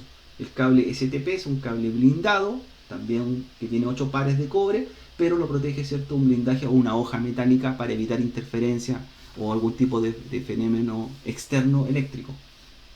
Ahí tenemos los distintos tipos de cables de red, UTP, STP. ellos tienen categorías también que vienen en los capítulos que vienen más adelante, que son las categorías 5, 6 u otras. Conectores, tenemos el conector RJ45, que ese es el módulo tradicional para la tecnología Ethernet, ¿ya? Donde se conectan los 8 pares que tenemos de los cables UTP y STP. Y tenemos también el RJ11, que es el cable para las líneas telefónicas, que es un conector más pequeño, ¿cierto? Que tiene 4 o soporta 4 pares de cobre y que también ya está un poco descontinuado y no lo vemos tan comúnmente, ¿ya? El RJ45 es mucho más popular que el RJ11 en la actualidad. Tenemos, ¿cierto?, la tecnología o cable coaxial que nos podemos encontrar. Los coaxiales, a diferencia del cobre, del cable par trenzado, si bien el par trenzado utiliza 8 pares de cobre, el coaxial es solamente un núcleo de cobre de mayor diámetro y que permite, ¿cierto?, transmitir mayores velocidades, ¿ya? El cable coaxial es mucho mayor en ese sentido, o mejora la velocidad que el cable de par trenzado. Pero tiene diferencias, entre ellos las distancias o tramos de distancia son mucho menores. Un cable UTP o STP yo puedo extenderlo por 100 metros como norma y más allá de ello tengo pérdida. El cable coaxial 75-50 metros, entonces son diferentes distancias que puedo utilizar, pero tiene mejoras o ventajas que lo hace diferente. La aislación, por ejemplo, que tiene en estas capas metálicas y blindaje, evitan o aíslan la interferencia electromagnética, a diferencia del par de cobre, el UTP, que es muy sensible, ¿ya? Y tenemos también distintos tipos de conectores, los BNC, RJ59 y RJ6, RG6, perdón, y RG59, que son los conectores, ¿cierto? RG6, más conocido para coaxial para televisión, que lo ven ustedes en sus televisores y decodificadores. Están los RG59, que se ocupa, ¿cierto?, para algunos tipos de cámaras, por ejemplo, análogas de monitoreo circuito cerrado. Te ocupa también para antenas, pigtail para antenas, ¿cierto?, aéreas, y también los BNC que se usan para video o audio análogo. Ahí tenemos, ¿cierto?, diferentes tipos también de conectores coaxiales. Tenemos ciertos conectores también IDE o SCSI, ¿ya? Que también son algún tipo de conector más antiguo o cable más antiguo, en los cuales su transferencia era de mucho menor velocidad, pero tenían más pares o pines, ¿ya? Tenían más pines de conexión, pero la transferencia era mucho más lenta. También se pueden utilizar adaptadores para poder integrarlo a las nuevas tecnologías. En el caso de los SCSI se utilizaba bastante para periféricos antiguos, ¿ya? Impresoras antiguas se utilizaba, matriz de punto, margarita, que se conocen. Monitores. En el caso de los monitores, ¿cierto?, el monitor se elige de acuerdo a su capacidad, tamaño y resolución, ¿ya? Varios factores son los que pueden definir la mejor elección del monitor. El monitor se mide en pulgadas y las pulgadas se miden en forma diagonal, ¿ya? Eso también es importante recalcarle al alumno. El tamaño de una pulgada de un monitor se mide en forma diagonal y me define cuál va a ser el ancho que va a tener, ¿cierto?, mi pantalla. También la resolución es la capacidad de puntos por centímetro cuadrado que puedo generar, ¿ya? Por eso la resolución, entre más resolución tiene, más puntos se dibujan por centímetro cuadrado de imagen. Tenemos también tecnologías de conectividad. También mi monitor puede tener una conexión mediante VGA, DVI, HDMI o DisplayPort. Entonces también tenemos que considerar qué tipo de monitor voy a usar, qué resolución va a tener, qué tamaño va a tener y también cómo lo voy a conectar en la actualidad. Hoy día también se ha potenciado lo que es la conexión inalámbrica, por lo tanto los monitores yo también puedo conectarlo o transmitir mediante Bluetooth o transmitir mediante wireless. También es una opción, ¿ya? Pero nunca van a ser mejor que el HDMI. Una conexión por cable, ¿cierto?, directa es mucho mejor que una conexión aérea. ¿Ya? Los píxeles, recuerden que son los puntos que se dibujan en un centímetro cuadrado y que muestran los tres colores, ¿cierto?, genéricos para dibujar una imagen, que son el rojo, verde y azul. También tenemos el dot point, que es el punto de tamaño, que es la separación entre un píxel y otro, ¿ya? Entre menos separación tienen, mayor calidad tenemos también, o mejor calidad de imagen. El brillo también, que es la luminancia de un monitor importante. Los contrastes, la frecuencia, ¿cierto?, de imagen. Todos estos valores nos permiten definir cuál es el monitor más adecuado. Y también con qué tecnologías están hechos, si son tecnologías LED, LCD o CRT, que es tubo. Ahí tenemos ciertos estándares de imagen. estándares de visualización que están expresados, ¿cierto?, en resoluciones o tamaños de pantalla. ¿Ya? Recuerden que entre mayor cantidad de puntos en pantalla, mayor es la resolución y definición de imagen que tengo. Ahí se muestra, por ejemplo, en la tabla, desde las más básicas, de un adaptador, ¿cierto?, CGA gráficos de color, de 320 por 200, ¿cierto?, puntos, hasta la ultra definición, hoy día que tenemos el 3840 por 2600 píxeles y se conoce también como 4K. Los monitores, ¿cierto? Podemos tenerlos también duplicados o extenderlos, ¿ya? Hoy día se utiliza bastante la extensión de monitores para tener dos pantallas simultáneamente, en la cual puedo duplicar una pantalla o extender mi pantalla. Duplicar es hacer una copia de lo que estoy viendo en la otra, y extenderlo es, ¿cierto? Extender mi escritorio para tener otras aplicaciones abiertas y verlas no solamente en mi monitor frontal. ¿Ya? Entonces tenemos varias opciones, podemos duplicar o triplicar mis monitores. Puedo utilizar dispositivos que se llaman scaler, que son unos dispositivos que permiten conectar varios monitores y hacer, ¿cierto?, un muro de monitores, por ejemplo, y me permite tener varias, en este caso, imágenes o varias pantallas o varias aplicaciones también al mismo tiempo proyectadas. Generalmente en diseño hoy día, en programación, se ocupa harto monitor para poder ver, ¿cierto?, mayor detalle en lo que estoy viendo en pantalla. Punto final, hay que actualizar, ¿cierto?, los componentes del equipo. Ya no solamente debo identificar las características para tener una computadora avanzada, sino también las actualizaciones pueden ser periódicas y de acuerdo a los requisitos que va teniendo el usuario. ¿Ya? Estas actualizaciones pueden ser tanto de software como de hardware. Es decir, yo puedo hacer actualizaciones del firmware, pero también puedo instalarle otro disco duro a mi equipo y hacer una actualización de un disco, por ejemplo, de tipo SATA, y cambiarme un disco SSD. También se considera una actualización. ¿Ya? Actualizaciones como cambiar la pasta térmica, ¿cierto?, como cambiar ventiladores. También van dentro de los planes de mantenimiento correctivo o preventivo de mi equipo. Y también se consideran actualizaciones. Lo mismo que la fuente de poder tiene que ser adecuada a los cambios que voy teniendo en los componentes. Si tengo mayor consumo, porque tengo más discos duros, por ejemplo, o le conecté más periféricos, la fuente de poder tiene que ser capaz también de abastecer energía a esos dispositivos. No puedo quedarme con la misma fuente de poder.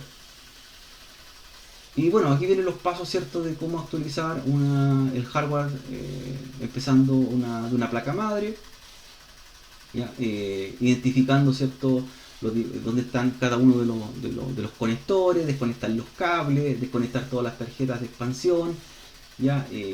Remover los componentes anteriores y tener, ¿cierto?, un mapa de cómo fue armado, ¿ya? Especialmente tomarle fotos, ¿cierto?, o seguir el manual del fabricante para saber cuáles son las partes y piezas que tiene mi placa. ¿Ya? Viene un laboratorio de esto, así que es importante recordar estos pasos, no solamente para hacer el desarme o armado de equipo. Para hacer la actualización de CPU, precaución entre ellas, por ejemplo, saber que la placa madre sea la adecuada al procesador que voy a tener, y ponerlo en el socket correcto, es decir, que mi procesador vaya a cupir en el socket de la placa madre. ¿Ya? Aplicar pasta térmica siempre entre el procesador y el disipador térmico. ¿Ya? Siempre la pasta térmica tiene que ser considerada. Dispositivos de almacenamiento también los puedo actualizar, lo que explicábamos, qué es lo que yo necesito, velocidad, espacio, ¿ya? Si quiero instalar un segundo sistema operativo, si quiero proporcionar tolerancia a falla, hacer un RAID, o quiero hacer copias de seguridad. O sea, todo son los factores que debo, o motivos que me permiten a mí instalarle un nuevo disco duro o actualizarme un disco duro diferente. ¿Ya? Y me dan ciertas recomendaciones para poder efectuarlo. Recuerden que tener dos discos duros de distintas tecnologías o velocidades también puede variar el funcionamiento de mi equipo. ¿Ya? Las velocidades de los discos de giro se miden en revoluciones por minuto. Entre mayor revolución por minuto, mi disco es más rápido. ¿Ya? Puedo tener 5400, 7600 o 7200 o 9600 revoluciones por minuto en los discos, ¿cierto?, de plato. Actualizar periféricos es mucho más rápido, más sencillo, no necesita hacer un desarme del equipo, ya que simplemente los puedo sacar en caliente, ¿ya? Que a diferencia de las actualizaciones internas, el equipo tiene que estar desconectado de la electricidad, ¿cierto?, y de otros medios. En cambio, en los periféricos lo puedo hacer en funcionamiento. ¿Ya? Caliente se refiere que yo lo puedo sacar sin apagar el equipo. Un puerto USB, un mouse, lo puedo sacar sin tener que apagar mi PC. ¿Ya? A eso se refiere. La fuente de poder hay que actualizarla también si voy teniendo cambios o mayor consumo eléctrico. Es decir, si ya le pongo luces a mi computador o le conecto sistemas de ventilación o le conecto más discos duros, también debo hacer un cálculo para saber cuál es la fuente de poder más adecuada. Recuerden que viene definida con una cantidad de potencia o watt que va a entregar versus el consumo que voy a tener. Siempre hay que mantener una tolerancia, ¿ya? Y eso es importante que se lo expliquen a los alumnos. Si mi fuente de poder me va a entregar 400 watts, yo no puedo tener un gasto de 400 watts al límite. Siempre debo tener una fuente de poder que entregue mayor potencia que lo que el consumo voy a tener interno. ¿Y cómo hacer consumo? Hago la sumatoria de todo lo que tiene conectado. Cuánto consume mi disco duro, cuánto consume mi tarjeta adaptadora, cuánto consume mi procesador. Y el resultado de esa sumatoria no debe ser mayor que la potencia que va a entregar la fuente de poder. O si no, voy a estar trabajando los límites y lo más probable es que me voy a dar cuenta que mi fuente de poder se va a apagar y mi computador se va a apagar cada cierto tiempo porque estoy ocupando más potencia de la que se entrega la fuente de poder. Y no es lo mismo en verano o invierno. Recuerden que si yo estoy utilizando mi computador en invierno al límite, en verano lo más probable es que se me apague porque los ventiladores van a empezar a funcionar más para extraer aire. Por lo tanto, hay mayor consumo eléctrico y me voy a ver perjudicado en el funcionamiento. Y computadoras de uso especial. ¿Ya? Están equipos que se le denominan los sleep client o clientes livianos o clientes ligeros también, los fat client, que no se refiere al peso físico del equipo, sino que se refiere a la capacidad de procesamiento que tiene. Un cliente pesado se refiere a una máquina que tiene su sistema operativo propio instalado, tiene su sistema de almacenamiento propio y puede realizar alto cómputo. Es un cliente pesado, una máquina, ¿cierto?, de alta capacidad. Y el cliente ligero se entiende por una máquina que no tiene procesamiento, sino que se conecta a través de la red y los servidores u otras máquinas efectúan los cálculos por él. Finalmente lo que veo es la pantalla con los resultados, ¿cierto?, de un proceso. Por ejemplo, muchos de estos selectores de precios que uno ve en el supermercado se consideran clientes ligeros, ¿ya? Porque uno escanea, ¿cierto?, un producto y ve el resultado y esto lo procesa a través de la red. Pero en cambio, la máquina que está haciendo todo el cálculo matemático, el servidor, vendría siendo un cliente pesado. ¿Ya? Entonces también eso me permite definir en una oficina, por ejemplo, qué es lo que necesito. Por ejemplo, si voy a tener, o lo que voy a usar van a ser planillas Excel en un equipo, quizás es muy costoso tener clientes pesados para usar esa tarea. Quizás me conviene tener clientes ligeros, que son equipos de menor potencia de cómputo, o nada, o nula, y tener una máquina más potente que haga las tareas por él. ¿Ya? Puede ser también una opción. Clientes ligeros y clientes pesados, o slim client o fat client. Los clientes ligeros no tienen almacenamiento interno, por lo tanto almacenan en dispositivos remotos. Computadores especiales, las NAS, sistemas de almacenamiento, ¿ya? Estos son servidores de red que su función son almacenar o respaldar datos en una organización. ¿Ya? Es una máquina que su fin es almacenar datos y se pueden poner más de un disco duro interno dentro de ello. ¿Ya? Finalmente lo que hacen es un servidor de discos duros que tiene su propia dirección IP y se conecta y trabaja, en este caso, como forma de respaldo en una organización. ¿Ya? Es un sistema de almacenamiento por red, network, ¿cierto? Storage. Y para terminar, ¿cómo nos protegemos del medio ambiente? Los componentes electrónicos hoy día se ha masificado bastante lo que es el reciclaje electrónico y por lo tanto hay métodos de eliminación segura. Hoy día hay empresas que se dedican a recopilar componentes electrónicos, ya sean placas, monitores, memorias RAM o procesadores, y extraer de ellos los materiales o minerales que son de un mayor valor. Por ejemplo, se puede extraer el oro de ciertos componentes y circuitos y eso, ¿cierto?, procesarlo, purificarlo y venderlo. ¿Ya? Y también se encarga de hacer una eliminación segura. Por eso hay elementos que son bastante tóxicos y que contaminan, como ejemplo las baterías, los toners, los cartuchos, ¿ya?, que tienen componentes químicos que pueden hacer cierto o afectar el medio ambiente. No nunca lanzar el polvo de un toner por el baño, por ejemplo, o botar cierto una batería rota, ¿ya?, porque va a generar algún tipo de ácido que puede contaminar y ser peligroso para el medio ambiente y para uno mismo. Por eso es cierto que hacer cierto reciclaje electrónico de los componentes los cuales se puedan eh, hacer o extraer algún material, o simplemente hacer un desecho seguro. Bueno, y ahí habla de algunas normas o estándares que utiliza, por ejemplo, Estados Unidos de cómo hacer la eliminación segura de equipo y suministro. ¿Ya? Ellos tienen una norma mucho más avanzada o trabajada que en Chile, y por lo tanto para ellos es penado por la ley hacer, por ejemplo, eliminar desecho electrónico en cualquier lugar. ¿Ya? Bien, como resumen del capítulo entonces, vimos todo lo que era hardware hoy día, equipo avanzado, funcionalidades, y también terminamos viendo con lo que son la protección del medio ambiente y la eliminación de componentes seguros. ¿Ya? ¿Dudas jóvenes hasta ahora, estimados, con este capítulo? Es bastante extenso, se dan cuenta ustedes, pero tiene también varios laboratorios por trabajar con los alumnos que van a sacarle harto provecho al trabajo presencial. ¿Alguna duda, inquietud?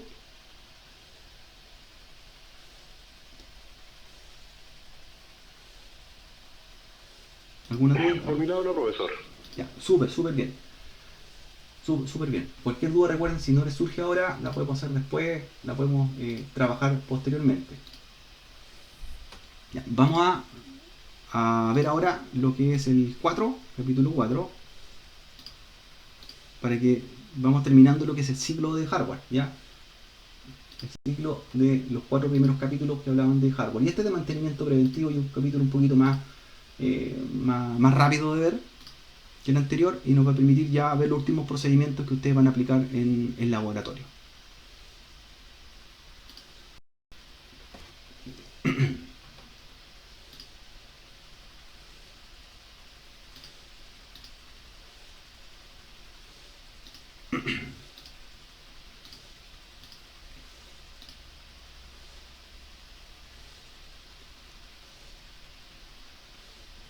Ya, el capítulo de hardware, ya con el capítulo 4, ya termina lo que es el hardware y hace lo que es el mantenimiento, que son los procesos que tenemos que nosotros considerar para que el equipo funcione en forma correcta la mayor cantidad de tiempo posible.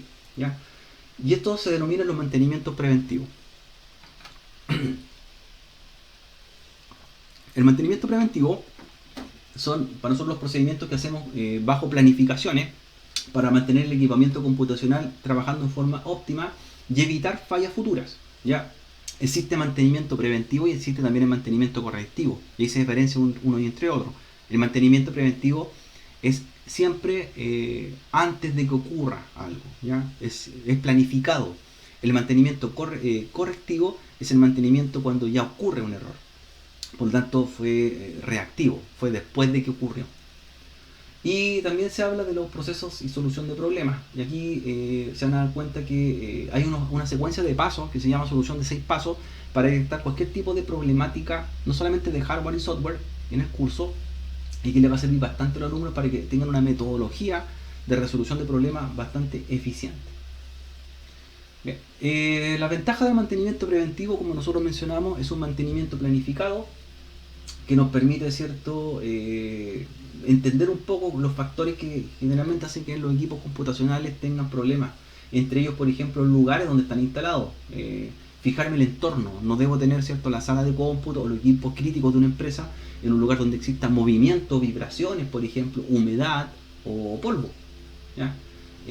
También eso hace, ¿cierto?, que vayan a tener fallas futuras. Lo mismo que para cuál va a ser el uso de mi equipo. ¿Ya? Equipos donde los voy a hacer transportables, ¿cierto? Equipos que los voy a llevar en condiciones extremas, equipos que los voy a tener en un lugar fijo instalado. También varía el tipo de mantenimiento preventivo. No es lo mismo el mantenimiento de un notebook preventivo que el mantenimiento preventivo para un PC, que se mantiene siempre en el mismo lugar. El notebook está más expuesto a condiciones, ¿cierto?, externas que lo afectan. Está transportado, genera calor, tiene golpes, ¿ya? Entonces hay que hacerlo quizás en forma más constante que el mantenimiento de un PC. Y también para el uso que tienen los equipos, es decir, hoy día el mantenimiento puede ser preventivo, pero de tipo lógico, es decir, eliminación de virus, eliminación de algún tipo de malware, también se considera mantenimiento, mantener mis sistemas de antivirus al día. En cuanto al mantenimiento físico preventivo, el polvo es un factor siempre que está presente, ¿ya? La suciedad. mantenimiento, ¿cierto? El cual hay que hacer limpieza de los sistemas de ventilación, ¿ya? Generalmente se acumula polvo, pelusa, impureza y hay que hacer limpieza en el gabinete, ¿ya? En la parte exterior del gabinete. La limpieza puede ser no solamente con paños, puede ser con algún tipo de soplador, ¿ya? Hoy hay sopladores que permiten, ¿cierto? Tirar aire, aire comprimido, hay latas de aire comprimido o sopladores que son muy similares a un secador de pelo y me permite, ¿cierto?, sacar el polvo que tiene mi equipo y evitar que, por ejemplo, se frenen los ventiladores, acumulan polvo o pelusa y eso hace que no giren bien, ¿ya? Eso también puede afectar el flujo de aire a futuro y afectar mis componentes internos.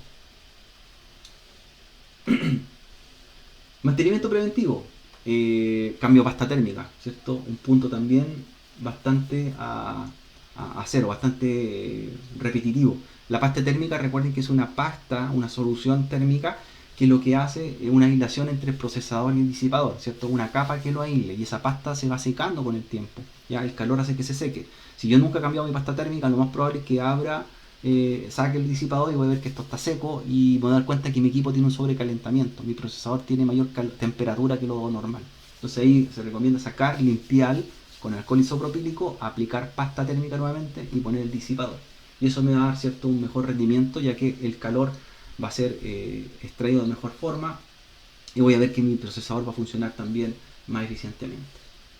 Hay que siempre verificar los componentes que estén bien instalados. Los módulos RAM, las RAM también a veces quedan mal puestas y eso puede generar también un mal funcionamiento. Lo mismo que los discos duros, el sistema de almacenamiento, que no solamente tengan polvo, sino que estén bien atornillados, que no tengan cables sueltos y que no estén ahí, ¿cierto?, propensos a que se vayan a desconectar, ¿ya? Lo mismo con los dispositivos de alimentación. Tratar de tener todo el cableado adentro del gabinete ordenado. Ahí pueden usar algún tipo de cinta, algún tipo de precintos que son estas cintas plásticas, o también pueden usar velcro, ¿ya? Cintas velcro para poder amarrar los cables y no estén enredados adentro, que pueden, por ejemplo, enredarse en una aspa de un ventilador y podrían dañarse. El mantenimiento ambiental, la temperatura ideal, ¿cierto? No solamente hay que manejarla dentro del equipo. ¿Ya? Los equipos computacionales tienen termostatos que permiten trabajar hasta cierta temperatura y si la temperatura va más allá del intervalo correcto, el equipo se va a apagar. Es decir, si mi computador llega a 60 grados, se va a apagar, ¿ya?, para poder enfriarse. Pero debo proteger también el entorno donde estoy trabajando con los equipos computacionales, ¿ya? No solamente que esté limpio y libre de contaminantes, sino que mantenerlo a una temperatura y humedad adecuada. Por lo tanto, una temperatura adecuada para un lugar donde existan equipos de cómputo oscila entre los 17 y 21 grados, ¿ya? Esa es la temperatura ambiente. Es decir, si yo tengo aire acondicionado en el rack de comunicaciones o en mi data center, debe estar entre 17 y 21 grados. Esa es la temperatura ideal. Aire frío, ¿cierto? Y que no genere humedad. Nunca usar humidificadores de aire, ¿ya? Hoy día se han hecho bastante popular estos aparatos portátiles que se les pone agua, ¿cierto? Se les aplica unidades de frío y que frían en cierta forma, pero eso genera humedad y eso les va a dañar los equipos computacionales, los va a sulfatar, ¿cierto? Va a empezar a generar oxidación. Por lo tanto, se aplica aire acondicionado, por ejemplo, entre 17 y 21 grados y en forma constante. La temperatura siempre dentro de los componentes internos es 10 a 15 grados más. Es decir, si yo tengo temperatura 20 grados ambiente, lo más probable es que dentro del equipo tenga 30 a 35 grados, ¿ya? Siempre hay una tolerancia de 15 a 20 grados más de temperatura, ¿ya? Imagínense si en el verano estoy en la temperatura de 40 grados, temperatura ambiente, adentro voy a llegar a los 55 o más de temperatura, ¿ya? Y eso a la larga le afecta el rendimiento y funcionamiento de mi equipo, ¿ya? Más consumo eléctrico en el caso de los ventiladores, porque van a estar funcionando más y más desgaste. Y guía, ¿cómo hago el mantenimiento preventivo? Ahora de software, el de hardware, ¿cierto? Lo mencionamos recién. Ciertas tareas que hay que hacer cotidianamente, aunque mi equipo no esté fallando, hacerlas y planificarlas para poder mantener la vida útil mucho más eficiente. En el caso del mantenimiento de software es algo similar. No debo esperar, por ejemplo, que mi equipo esté infectado con un virus para poder recién ahí pensar en actualizar y cambiar de antivirus. Por lo tanto, esa política que yo debería plantearme o tareas es mantener siempre mis parches de seguridad de mis sistemas antivirus actualizados. Los sistemas antivirus utilizan heurísticas de búsqueda que van identificando las modificaciones de los virus o gusanos que van, o malware que van cambiando con el tiempo, ya que van mutando. Por lo tanto, esto es igual que hoy día la vacuna, ¿cierto? Del COVID, que hoy día comenzamos con COVID y ahora estamos con otras cepas. Entonces esto va cambiando. Por lo tanto, la actualización de los antivirus tiene que ser también adecuada para que vaya supliendo esas necesidades, ¿ya? Y también los sistemas operativos hay que actualizarlos. Parches de seguridad, los frameworks, los hotfixes que los fabricantes van lanzando y que van haciendo mejoras tanto de seguridad y compatibilidad. Por lo tanto, debo hacer la actualización necesaria. Lo recomendado es que sean actualizaciones marcadas, es que necesito, no que se hagan por defecto y me actualice todo lo que trae, ¿ya? Luego hago planes, ¿cierto?, de mantenimiento para poder, ¿cierto?, detectar fallas antes de spyware, por ejemplo, o quitar programas no deseados. Si no, hay aplicaciones que no necesito, las hago simplemente, ¿ya? En el caso de los discos duros hay que hacer desfragmentaciones o revisión de errores. Las mismas herramientas de Windows la hacen para ver, ¿cierto?, si tengo recuperar espacio libre o ver si hay un clúster de disco que esté dañado, especialmente en los discos que son mecánicos, ¿ya? Recuerden, como están en constantemente el cabezal buscando sectores, también se gasta con el tiempo. Así que también debo hacer esa revisión. Procesos de solución de problemas. Ahora, nosotros nos vamos a encontrar problemas de toda índole y tenemos que abocarnos de alguna forma a darle solución, ¿ya? Principalmente hay que tener un enfoque lógico, porque de lo contrario se va a volver ¿cierto?, cada vez más difícil identificar un problema. Un problema me puede traer a otro, o creo que es un problema y finalmente entiendo que es otra cosa lo que está pasando. Por lo tanto, hay que tener un trabajo metodológico y lógico para poder hacer la resolución del problema lo mejor posible y en el menor tiempo posible. Y estas resoluciones de problemas se trabajan con un concepto denominado resolución de 6 pasos, ¿ya? Estos 6 pasos definen cómo yo puedo dar una solución a cualquier problema, no solamente de problemas de hardware, sino que de software o problemáticas que me encuentre en el área TI, ¿ya? Lo primero que debo hacer siempre es identificar el problema, ¿ya? ¿Qué es lo que está ocurriendo? ¿Cuál es el problema? Para identificar los problemas debo hacer preguntas, ¿ya? Las preguntas pueden ser de tipo abiertas o cerradas. Si yo estoy detectando un problema de un equipo que no es mío, primero comienzo con las preguntas. Preguntas abiertas son preguntas generales para poder identificar cuál sería o por qué ocurrió el problema, ¿ya? Por ejemplo, preguntarle, ¿usted qué programa instaló esta última semana en su computador? Esa sería una pregunta de tipo abierta. Entonces ahí la persona me va a dar una explicación un poco detallada o extendida de qué es lo que está pasando para yo empezar a filtrar y identificar el problema. Pero también le puedo hacer preguntas de tipo cerradas, que tienen respuesta sí o no. Y esa pregunta es mucho más específica y es una vez que ya empiezo a descartar las otras, ¿ya? En este primer paso, una pregunta cerrada sería, por ejemplo, ¿el computador enciende? Sería sí o no. Es diferente a haberle dicho ¿qué programa instaló la última semana? Esa sería una pregunta abierta. Luego que ya hago las preguntas necesarias, ¿cierto?, para identificar el problema y tener una idea, paso a la segunda etapa, que es el paso 2, donde establezco una teoría de causa probable. Es decir, aquí empiezo a ver qué es lo que podría estar pasando, ¿ya?, para poder, ¿cierto?, identificarla. Y puede haber más de una teoría, pero comienzo con una. Y esa teoría, que ya creo aproximadamente lo que pueda hacer, según las preguntas que hice, me permiten ir al paso 3, donde pongo a prueba esa teoría que traté de identificar en el paso 2, ¿ya? Si me funcionó, o ese es el problema, puedo seguir avanzando, ¿cierto?, a los siguientes pasos. Es decir, si esa teoría era, yo supongo que no está conectado este cable, ya puedo seguir pasando al paso 4, donde establezco ya el plan de acción para solucionarlo. Y ahí ya el problema lo soluciono, ¿ya? De lo contrario, si llegué al paso 3 y puse a prueba esa teoría y no fue esa, debo volver al paso 2 y buscar otra teoría para poder identificar nuevamente el problema. Ya. Si ya paso del paso 4, identifiqué el plan de acción, es decir, puse a prueba la teoría, era lo que yo pensaba y además de ello Empecé a darle una solución y le encontré la solución, paso al paso 5, que es verificar que funcionó esa solución. No basta con decirle, conecté y se lo entrego, sino que debo comprobar y corroborar que lo que hice funciona. ¿Ya? Si no funcionó, volver al paso anterior, al 4, para corregirlo y darle una solución. ¿Ya? Si funcionó y además de ello verifiqué y comprobé, ¿cierto?, que se dio solución, el último paso es el paso 6, donde registro los resultados. Este paso es súper importante y muchos técnicos TI no lo hacen. ¿Ya? Es decir, si hice toda esta escala de tareas y finalmente di solución, comprobé que funcionase y finalmente terminé, ¿cierto?, de corregir las problemáticas, debo registrar el cómo lo hice para futuras oportunidades. Es decir, a futuro me puede pasar algo similar y yo ya tengo un registro de cómo fue lo que hice o por qué ocurrió. ¿Ya? O sea, ahí hago registro los resultados, los hallazgos, ¿cierto? Y cómo fueron los pasos que tuve que verificar o cómo fue, con qué herramienta lo solucioné. ¿Ya? Esta es la resolución o proceso de 6 pasos. ¿Ya? Cada paso es secuencial y me permite, ¿cierto?, tomar un problema que desconozco hasta finalmente corregirlo. ¿Ya? Y entregar un resultado terminado y comprobado. Ahí tenemos ejemplos, ya para terminar, ¿cierto?, esta parte. Primer paso, identificar de quién es, por ejemplo, el equipo.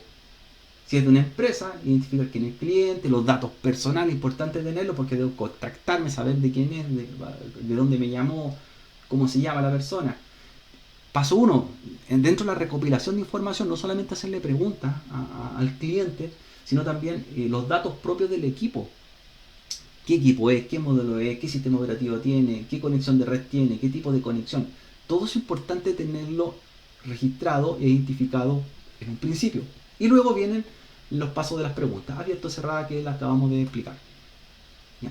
De esa forma empiezo a identificar el problema, tengo la información de la persona y también tengo la información del equipo. ¿Ya?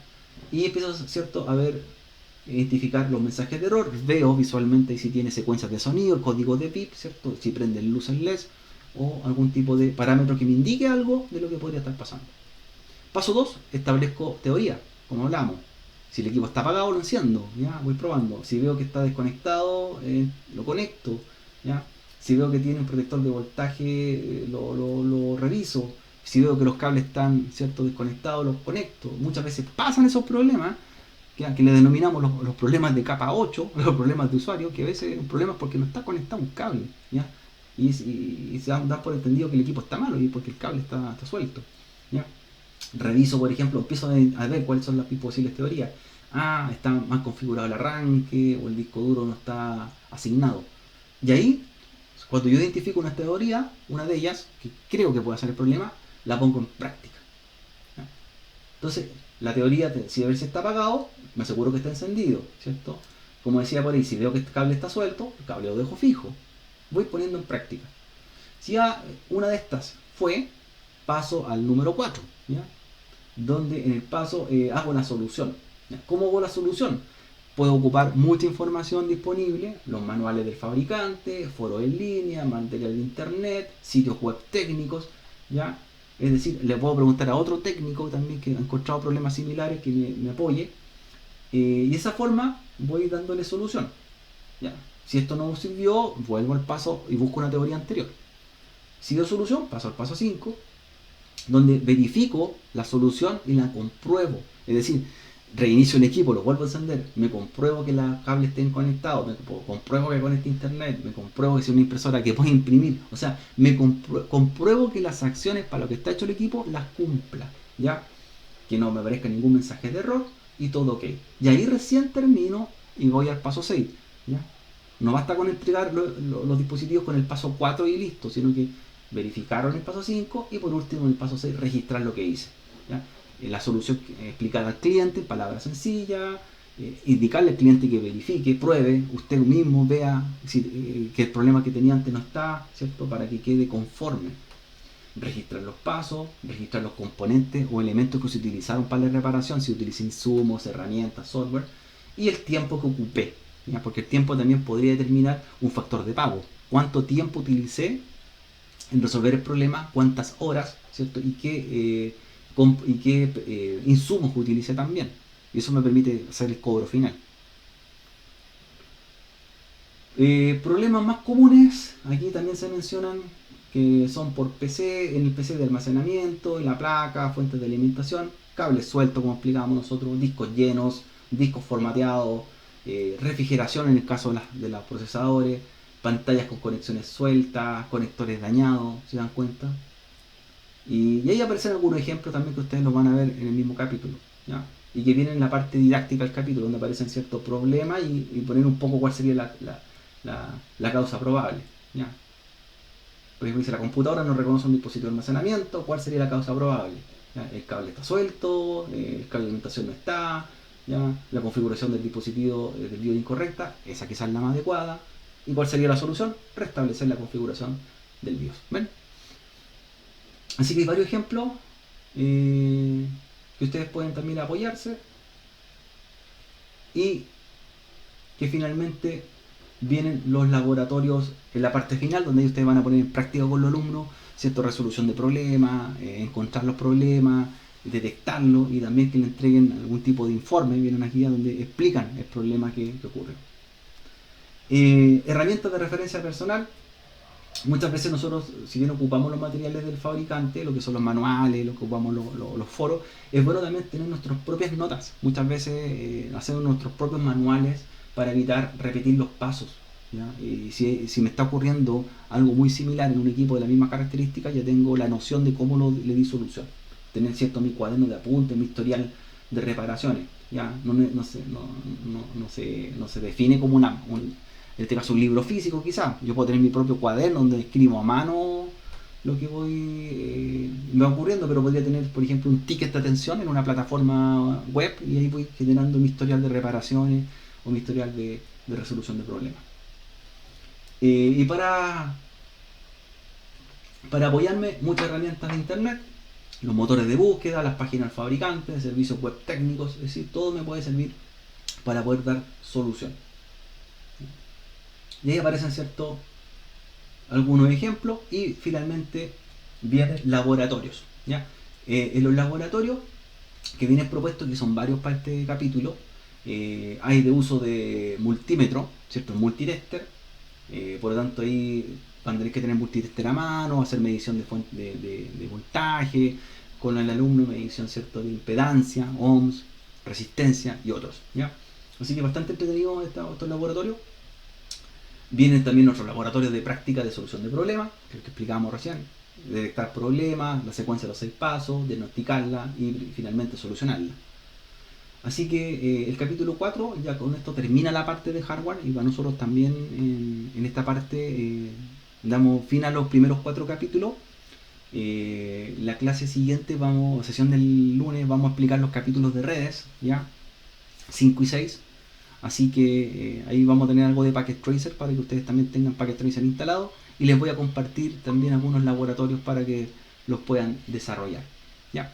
Así que la idea es que se vayan poniendo al día también, si quieren avancen el tiro con el 5, 6, 7 y 8, ¿ya? Avancen lo que más puedan esta semana y el día lunes hacemos los resúmenes de los 2 capítulos que tenemos pendientes, 4 y 5, y el día miércoles siguiente, el 17, estaríamos viendo el 6, 7 y 8, ¿ya? Así vamos avanzando la próxima semana. Estimados, no sé si tienen alguna duda, consulta, pregunta. Y al final.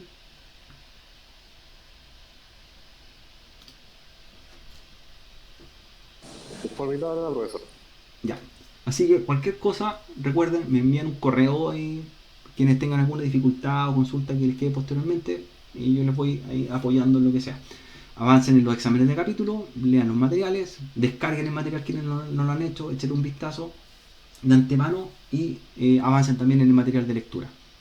Bien, estimados, ya con esto estamos terminando la sesión de hoy día, así que tengan un buen fin de semana, aprovechen de ir avanzando lo que más puedan y nos reunimos el lunes a las 9 para quienes se puedan conectar y quienes no, les compartimos el video en un ratito más para que se pongan al tanto y también trabajen en forma autónoma avanzando en los capítulos. Bien, que tengan buen fin de semana, cuídense. Nos vemos.